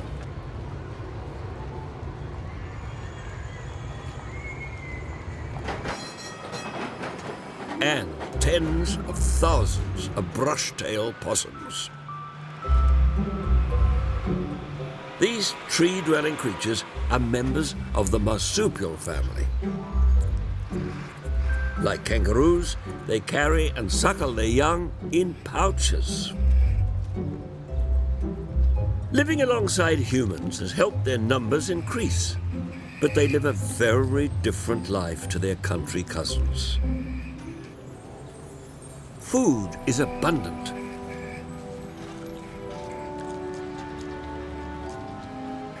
But trees are not.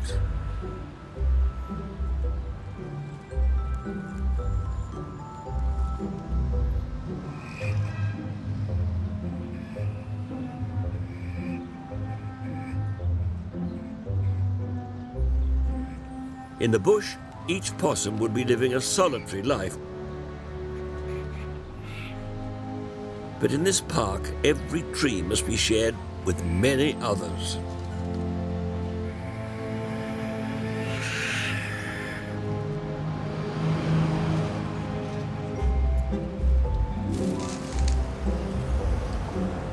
In such an intense environment, squabbles inevitably break out between neighbours. City life may be stressful, but it's conducive to making babies. This mother has enough food to breed continuously and will be pregnant almost her entire adult life, meaning she may have twice as many offspring as her counterparts in the wild. At just 6 months, her eldest must make space for his younger siblings. In the wild, he would enjoy her comforts for a whole year. He has no option but to find his own way in the world.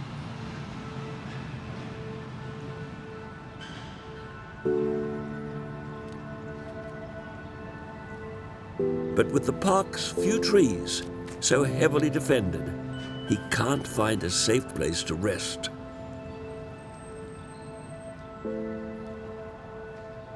Like many young possums born in this park, he must take a huge risk. He heads into the human chaos in search of a new place to call home.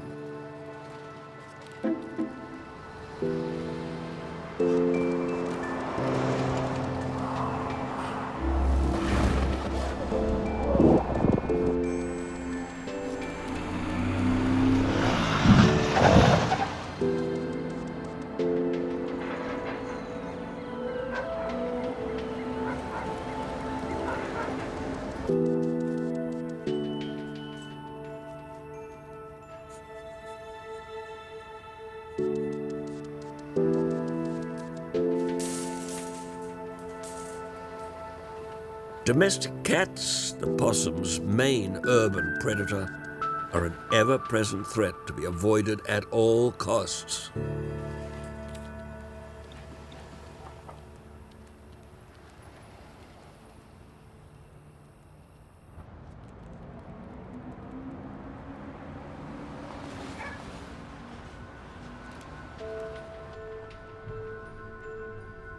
A shed roof presents an opportunity.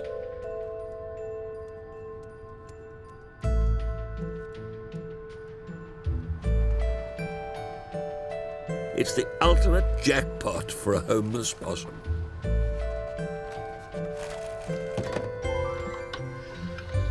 A sanctuary without competition.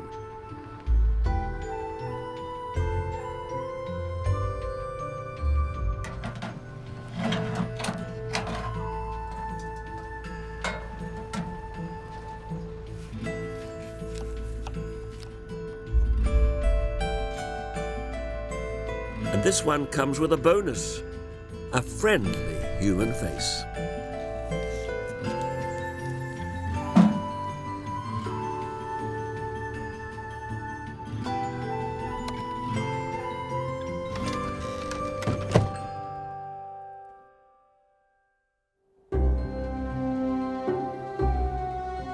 Urban possums now live a different, often treeless life.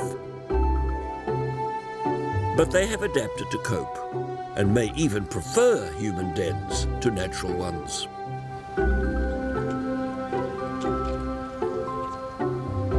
A corner of a suburban garden offers refuge for Australia's smaller native creatures to make their magic.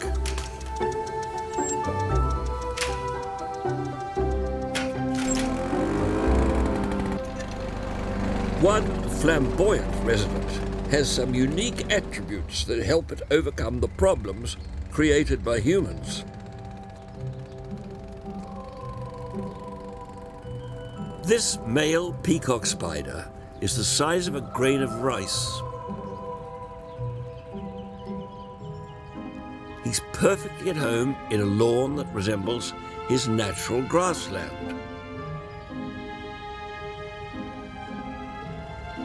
He has superb eyesight, which helps in his search for a mate.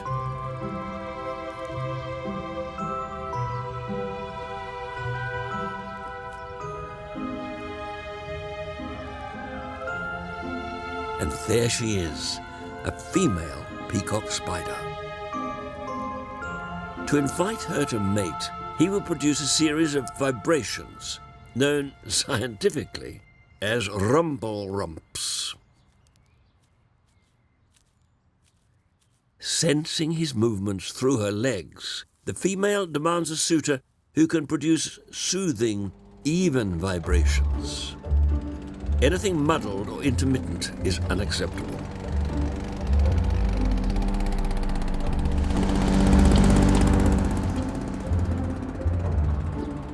But the pandemonium created by humans can make sensing vibrations very difficult.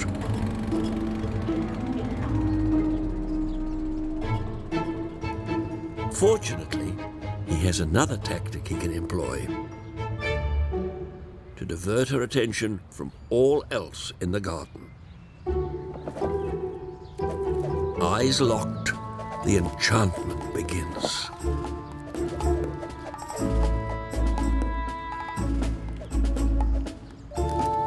She appraises the dance in all its colourful splendour as his routine becomes increasingly vigorous.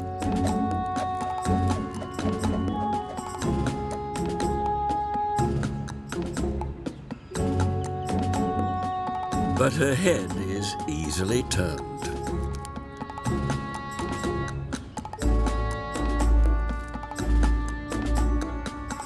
A rival suitor muscles in to try his luck.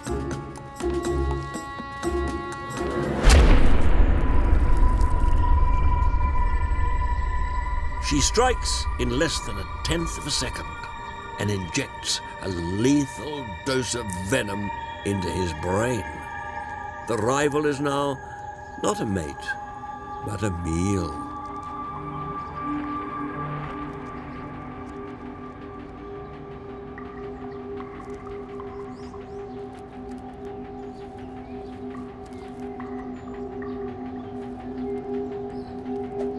Undeterred, our suitor once more steps into the line of fire.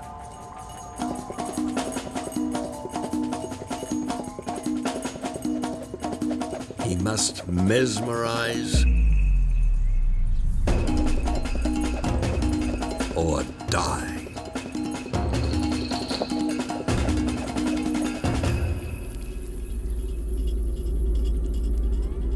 At touching distance, he gears up for the final flourish.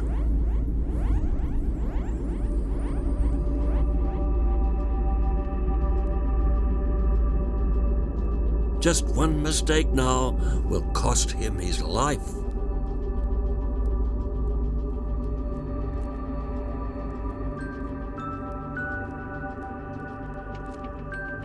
While his front legs rotate her abdomen into position, he gathers his sperm and passes it into her reproductive organs.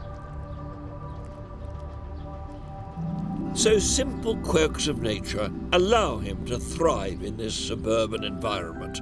He can either tap dance or use his dazzling good looks to overcome disturbance from his noisy neighbours.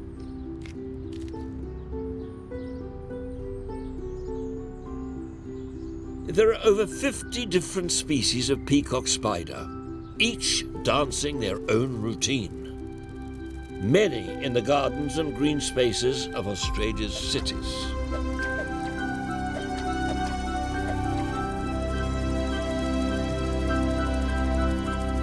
After all, a suburban garden is not all that different to savannah when you're just 0.2 inches long.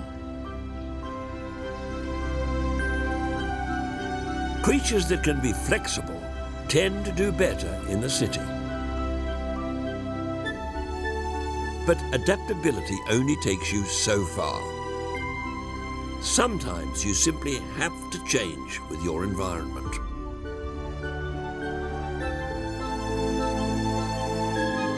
A 1,000 miles north, the cold-blooded inhabitants of Brisbane are demonstrating evolution in overdrive.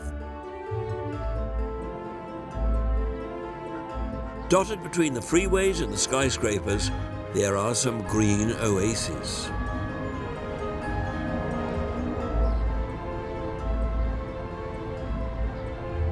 These city parks are home to eastern water dragons. For this young buck, it's the only world he's ever known. He shares it with many other dragons and human visitors who enjoy the park's offer of close encounters with not-so-shy reptiles.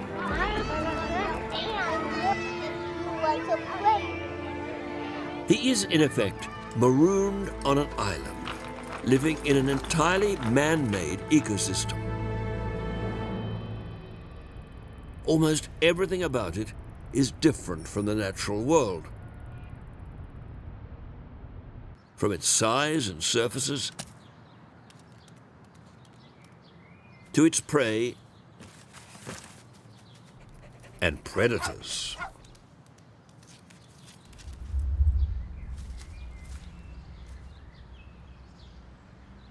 This dragon population is evolving to survive in this new world.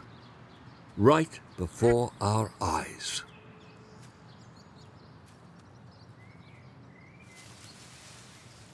In a timescale of little more than 150 years, they have become metropolitan dragons.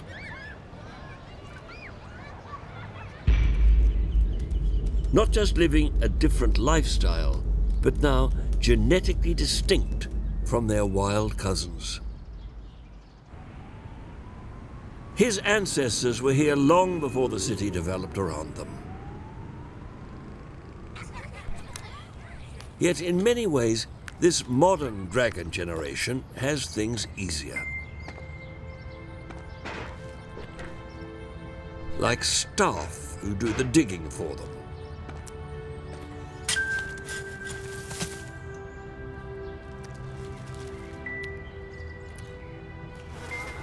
A bee-flavoured fun park. And water features.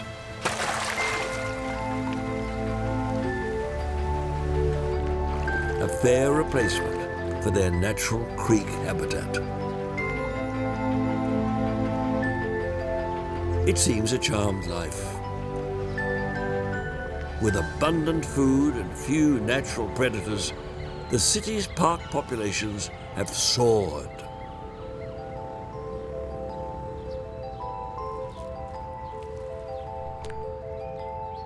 This male lives amongst the highest density of water dragons on the planet. So good communication is essential to maintain social harmony.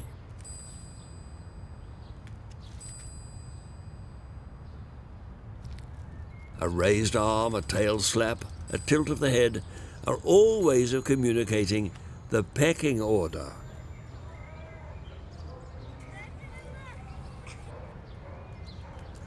Now coming of age, with his chest turning a deep red, he will start to assert his dominance.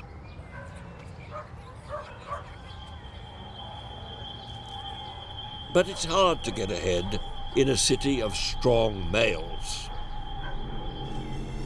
The current ruler is intolerant of young upstarts. So the young buck's presence is not welcome.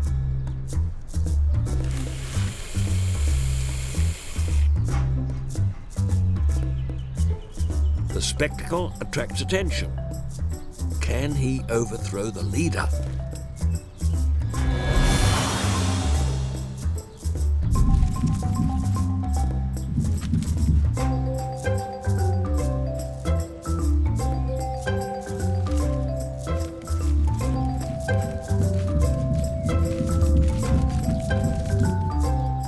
Unable to outmaneuver his opponent, he soon surrenders and is banished.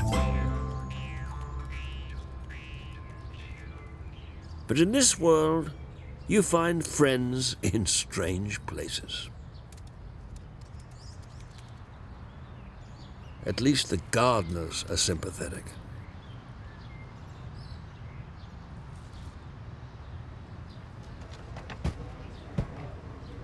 Brisbane's parks have proved to be a pressure cooker for evolution, forcing dramatic physical change.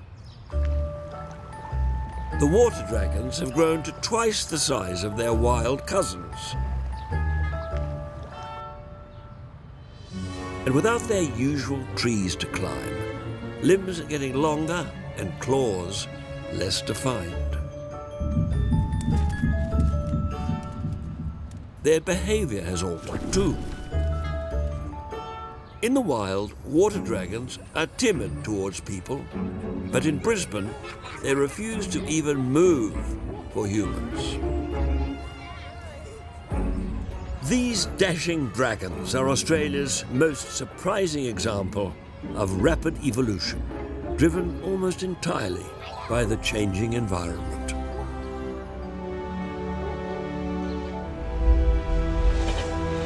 But it's not just the native species that have taken advantage of this new environment.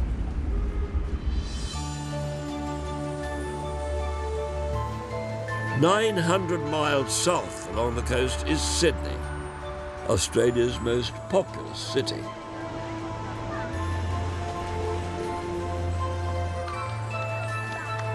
Many of them sun worshippers.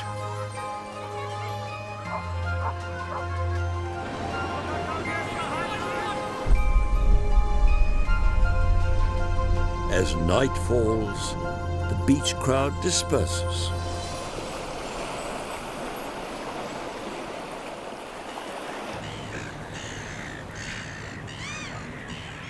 The stage is set for the next shift of beachgoers.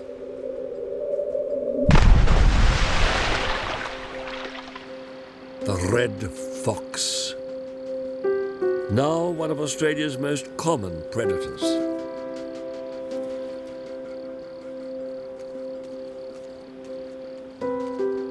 The beach is her home, and every night is hers to enjoy.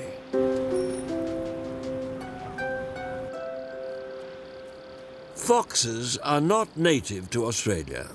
They were imported from England in the mid-1800s for sport hunting. Their resourcefulness and lack of competition has seen them spread right across the continent. For this fox, it seems a carefree life, one shared with a playful sibling.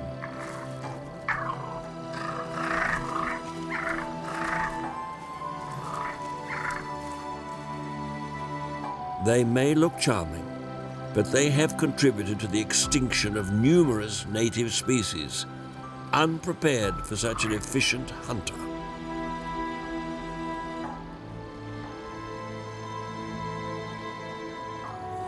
It's estimated there are now close to 7 million foxes in Australia. In Sydney, there's an average of 25 every square mile.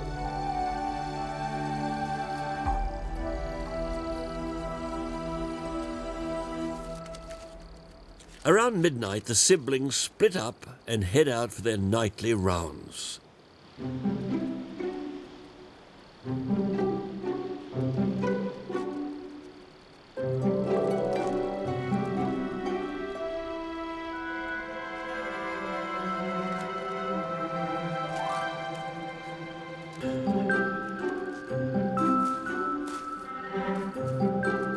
Hunting or scavenging, they enjoy a varied diet. Much of it generous offerings left by humans.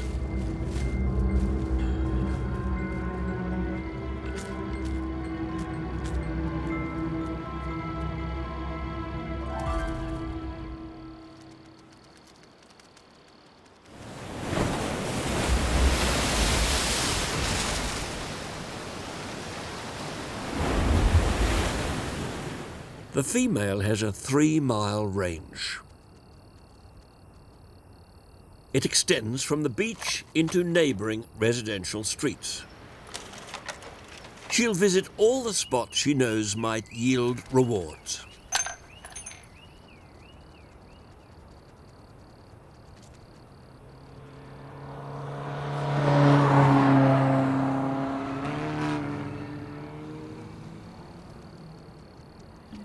Whilst most residents sleep, the town is hers.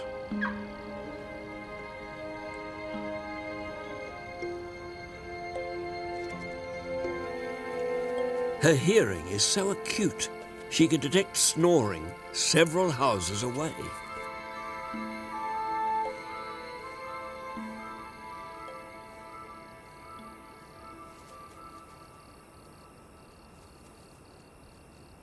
Moving silently, she will even steal from her canine cousins.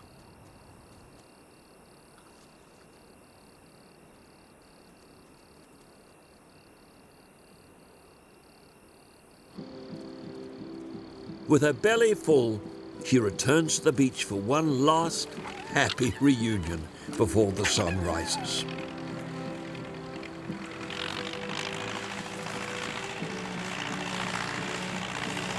Their night is rubbed out.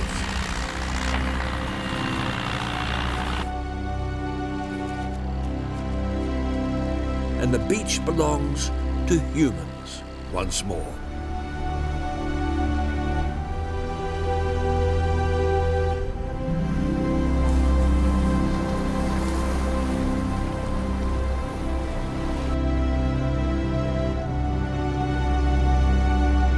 Australia is one of the most urbanized countries in the world.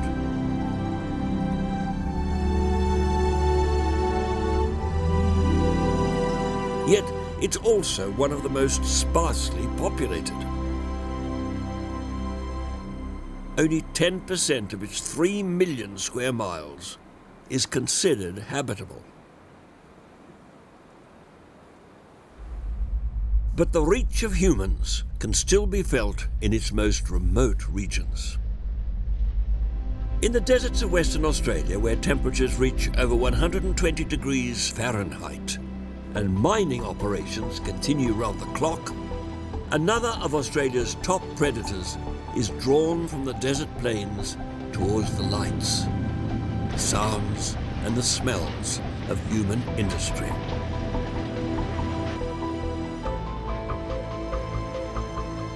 Australia's native dingo. Amid the noise and machinery, several dingo packs eke out an existence.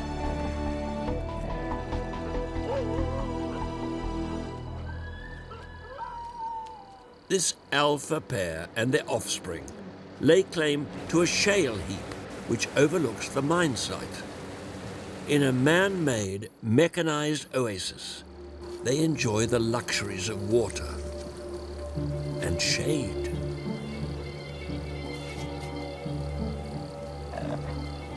Both in short supply on the plains beyond.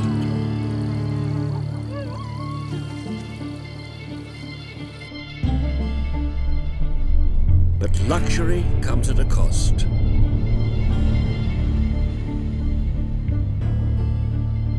Danger is everywhere.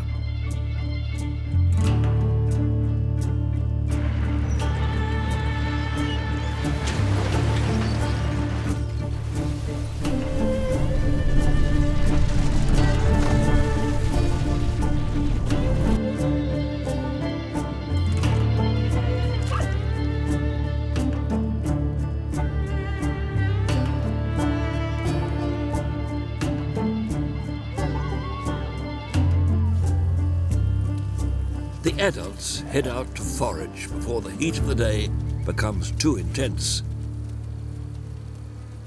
leaving the youngsters behind.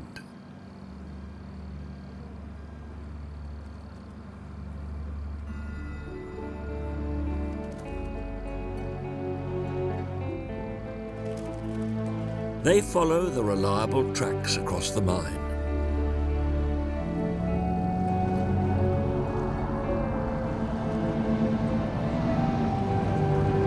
The offerings are meager, and they will take what they can get, traveling up to 12 miles a day in search of food.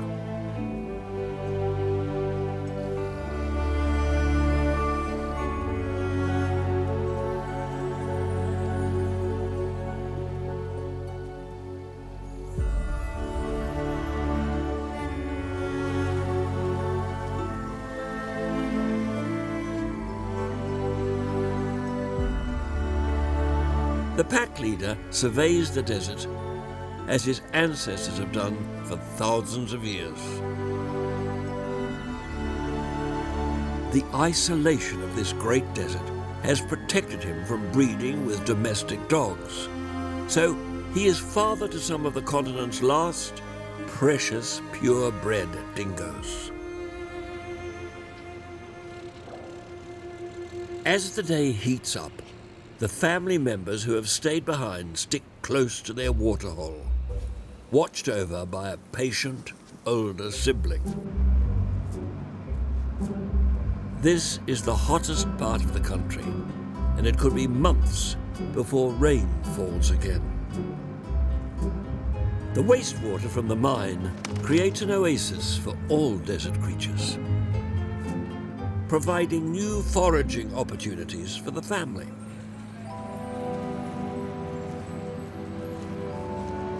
The young dingoes dine on worms and forage for scraps.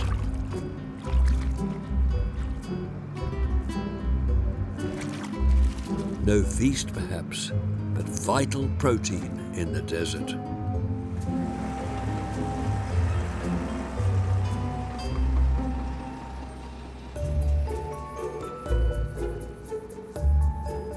The pack expend energy, knowing that when they overheat, there's plenty of water in which to cool off.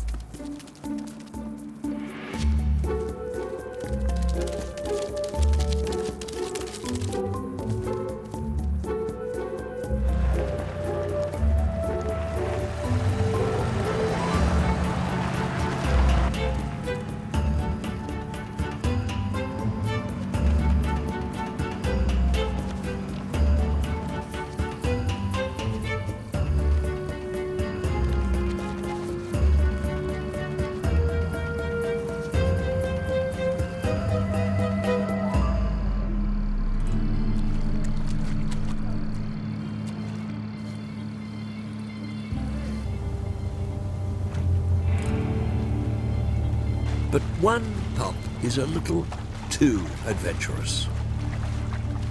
The thick plastic lining offers no grip.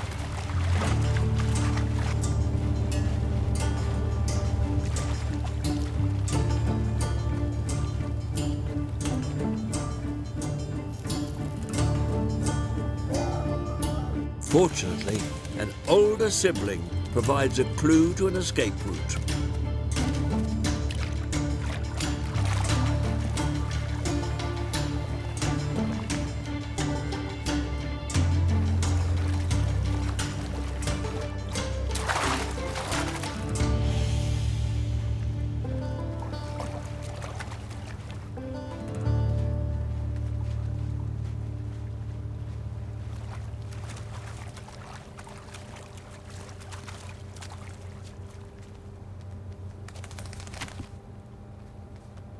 Lesson learned.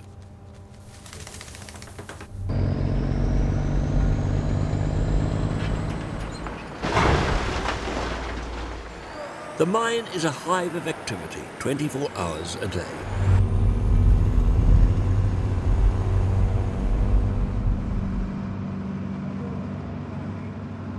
It may not seem like an obvious place to raise a family, but amid the debris, the newest generation emerges from their makeshift den.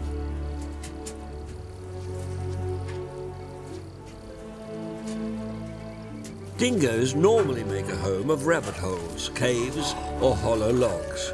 But here, they have man-made structures.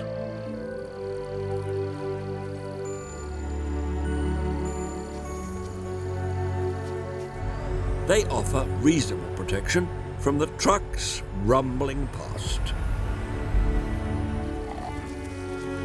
These pups are being guarded by an older sister while their parents hunt. But they're getting hungry, impatient for Mum to return.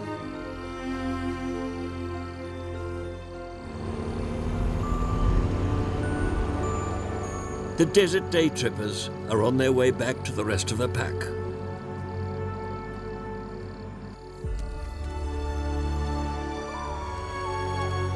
And their family members are on the lookout for them.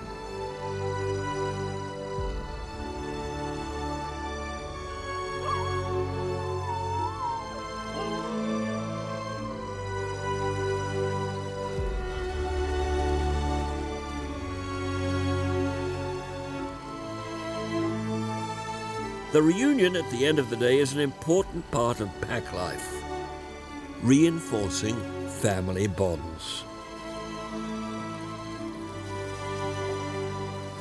These animals have learned to live amid the infrastructure pounding around them and use it to their advantage.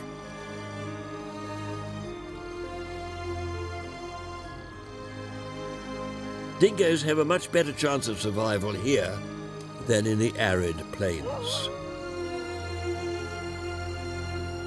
It's no picture book, perhaps, but for these dingoes, It's as comfortable as life will get in this desert environment.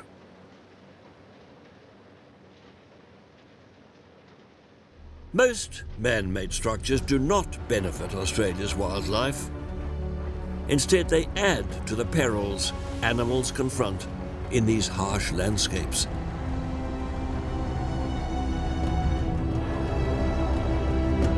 Like the networks of supply lines ferrying the desert's offerings to cities and ports.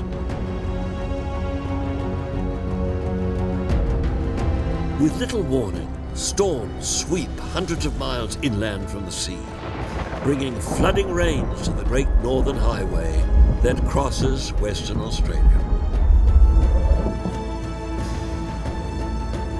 triggering unexpected events. Like blooms of fish in the desert's heart.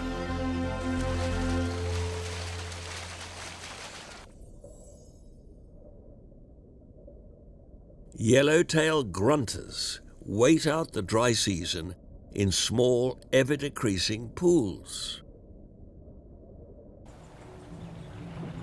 With these occasional flash floods comes an opportunity to disperse. If they can cross the road.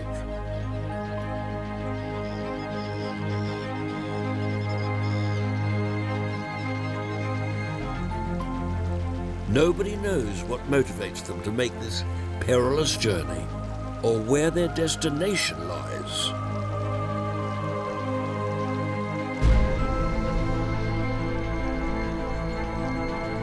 Crossing this road will take courage in the face of hovering predators.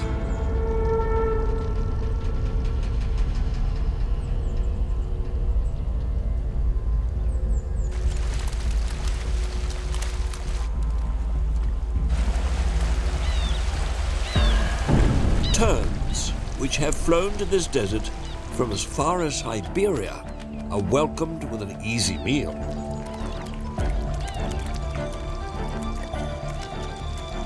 They feast for hours as the offerings just keep on coming.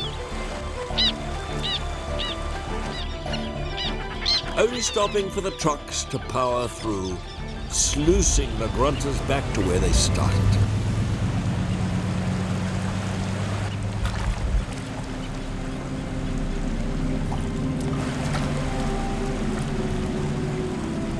What chance for a little fish?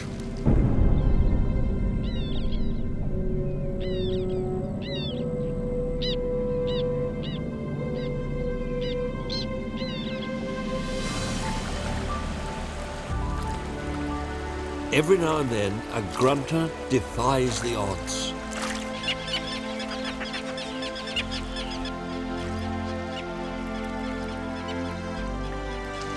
Joining a slippery battalion who made it through.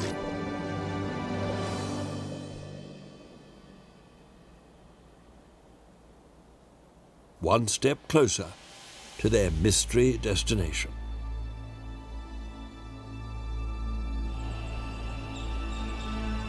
Australia's wildlife has evolved to deal with erratic weather patterns. But now the climate itself is changing, more dramatically here than in many other parts of the world. And animals are struggling to cope.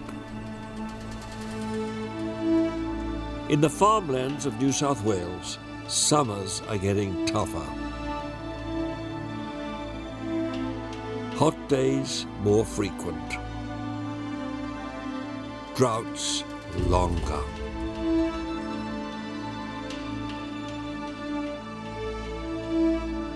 This region is home to a species identified as being one of the world's most threatened by climate change.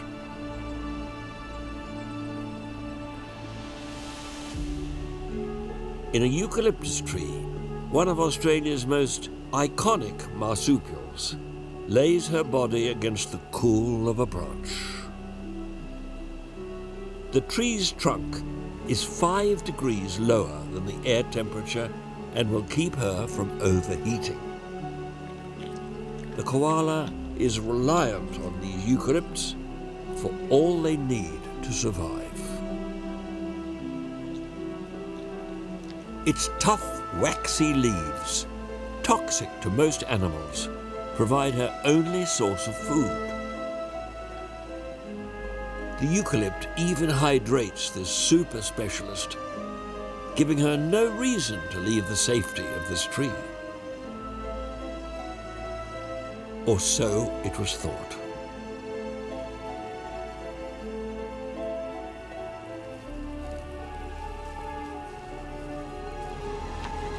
Farmer Rob Friend has lived on this land for over 70 years.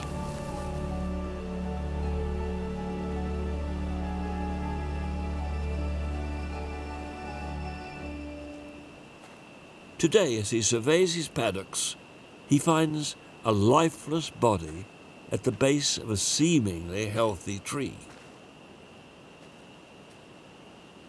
In the last major heat wave, 25% of the region's koala population died. Locals report koalas drinking at puddles, pools, taps, and cattle troughs. Rob believes the no-drink koala is dying of thirst. As the climate changes and temperatures increase, it seems that the chemical content of eucalyptus leaves is changing too, losing its ability to hydrate these finely tuned marsupials. Rob can't bear to see them go, and he is motivated to try something on his own farm at least.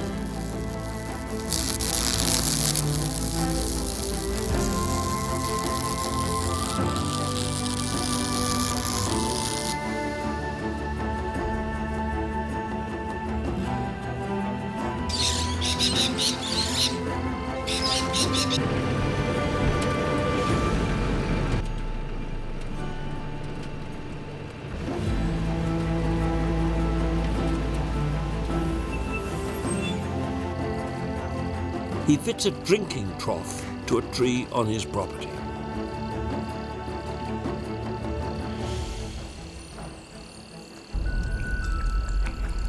He then positions an infrared camera alongside.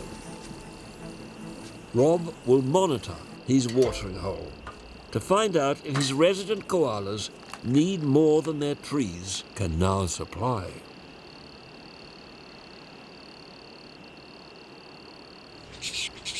But when the cameras spring into action, it's not koalas they capture. Parrots, butcher and myna birds fight for space.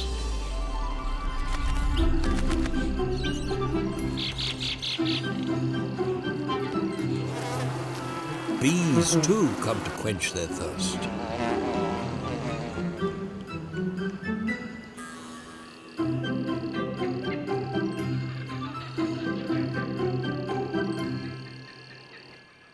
After nightfall, nocturnal drinkers are no less varied.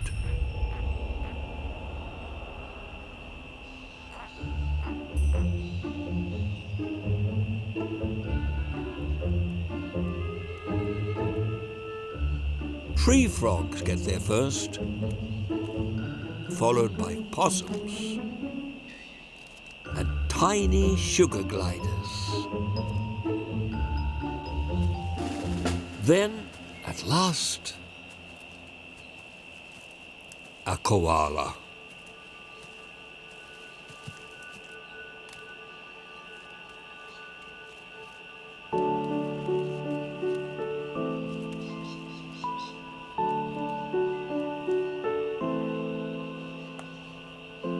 Drinking deeply, quenching his thirst, something the eucalypt seems no longer able to do in times of drought.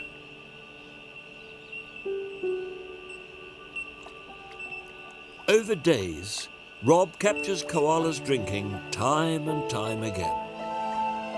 Sometimes they sip for hours. They are thirsty koalas.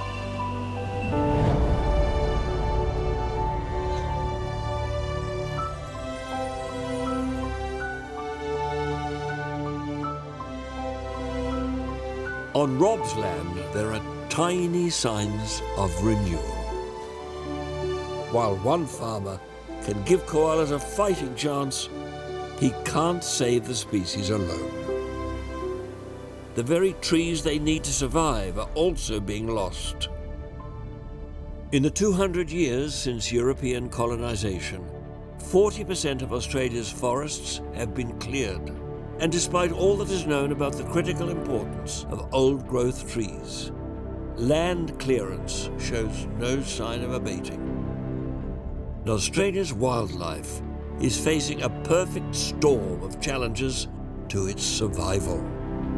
At current rates, koalas in New South Wales are on course for extinction by 2050. To turn the koala story around, it will require a national recovery plan.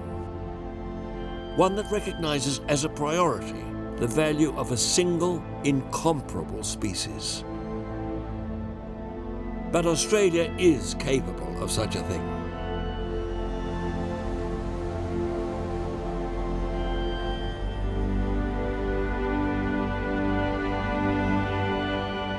In another part of the country, people have been dramatically changing their lives to accommodate their animal neighbours. This is Phillip Island on Victoria's southern coast.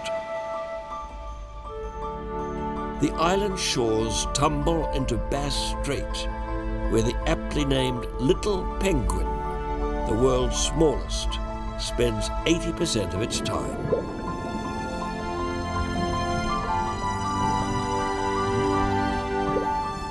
Despite being only 10 inches, it can swim rapidly, eating 25% of its body weight in fish in a day.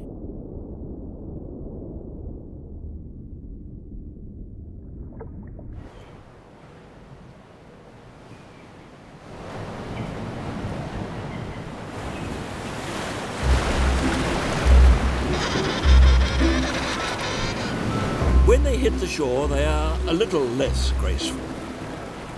And yet, these tough little birds have, for thousands of years, battled the rocks here to reach their breeding grounds.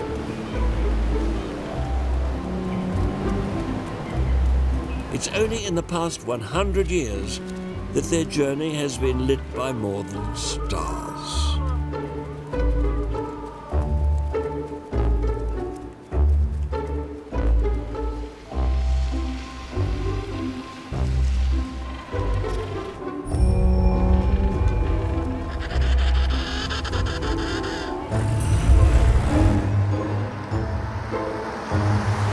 Human development on the island has turned their remote home into a baffling and dangerous puzzle.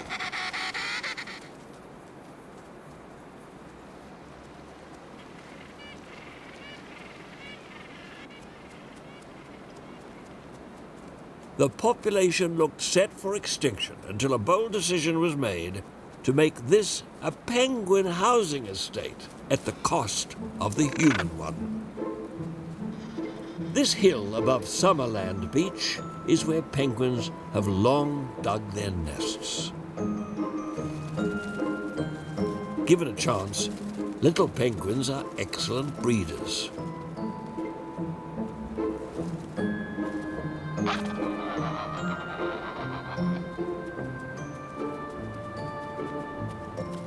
A mating pair share all chick-raising responsibilities.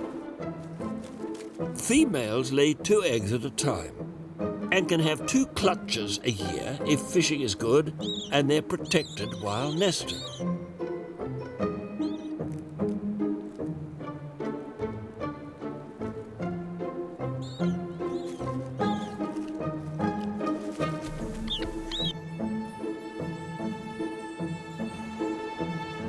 The population is now booming due to pioneering conservation efforts. Over the past 25 years, human residents have been moved out to make way for the penguins. 180 holiday homes have been removed.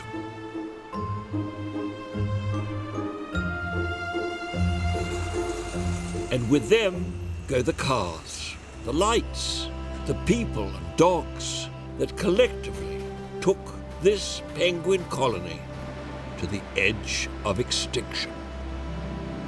The sight and sound of penguins dominates the landscape once again.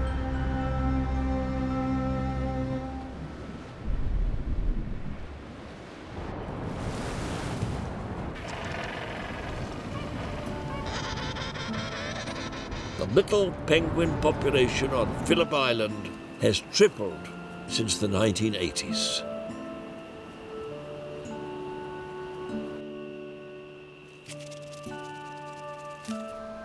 But humans aren't quite out of the picture.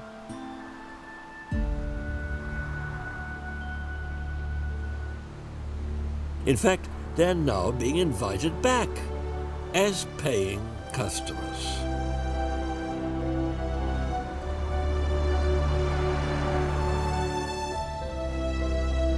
The tourist trade funds the conservation effort with 700,000 carefully controlled visitors a year.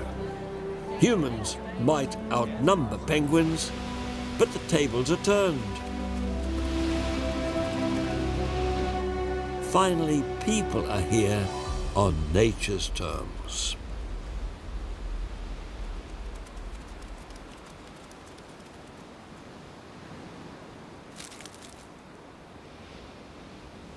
The little penguins on Phillip Island are a conservation success story, an example of how species can be protected.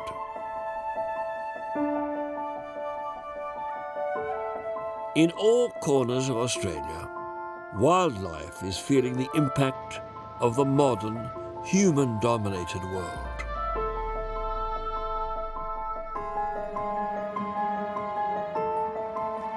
Many creatures are now forced to live a different, metropolitan life.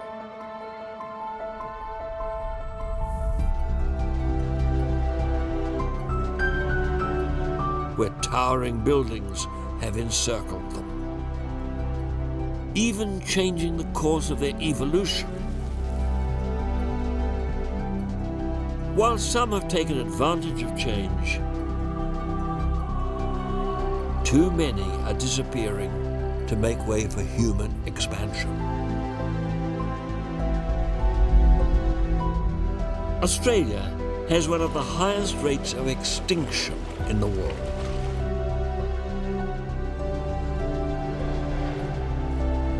The human population must learn to value their country's natural treasures.